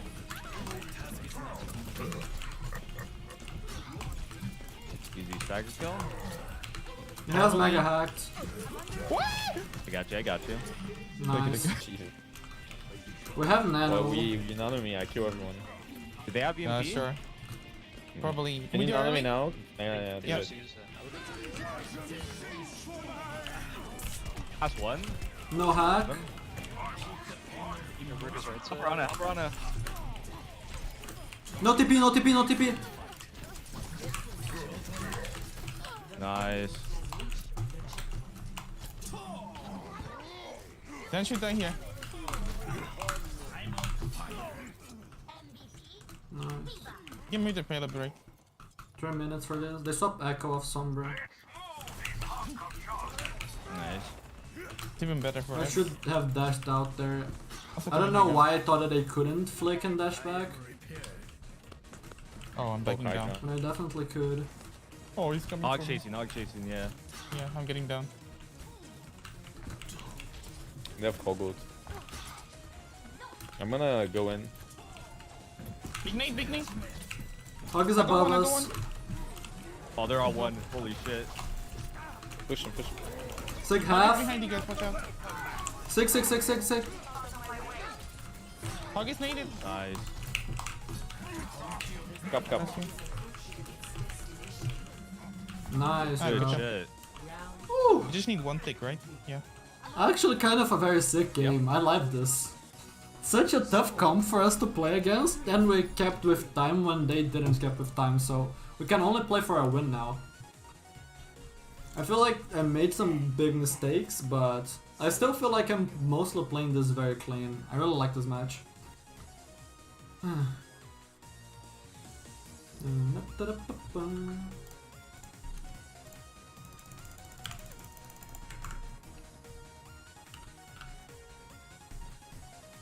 One thing that I'm gonna say though, if Hero was only a ball one trick, we definitely would be struggling very hard. But no, Hero is insanely nuts on basically all tanks. It's kind of crazy just how good he is on so many characters. I think we feed Nano, then we go. I feel like Hero, if he wanted to grind for Overwatch League, he probably would be competing to be one of the best tanks in the world. I legit think that if he had the mental for it and he wanted to, he can play so many tanks. Considering that playing solo tank in Overwatch 2 means that most players you would want, like your ideal tank model in Overwatch 2 is going to be someone that is flexible enough to play all heroes at a high level, right? Because if you have a few tank players but all of them only play one or two heroes, they need it. Only Hog though. Hog's half. I'm reloading. Right? Then okay, they swap to X player, then they can only play Y or Z hero, right? That's one big problem. I got Anna. Okay, 3, 2, 1. That headshot from... sleeping? I'm so good. Force point. That's low. I need Eva. Good job. I choked very hard. GG's. GG. Nice. That was a great game. I love that match. That Anna kill was sponsored by our Torb. Our Torb just hit a nasty headshot on the Anna. 440.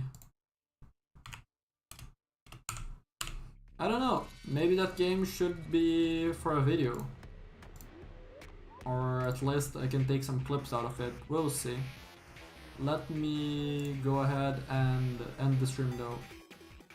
Because I'm hungry, it's been enough time streaming already. And I wanna make use of the remaining time that the sun is gonna be out to bike a little, so yeah. Have a good one everyone. Thank you all for watching. Oh god, my hiccups. And I'll see you all in the next time. Bye bye!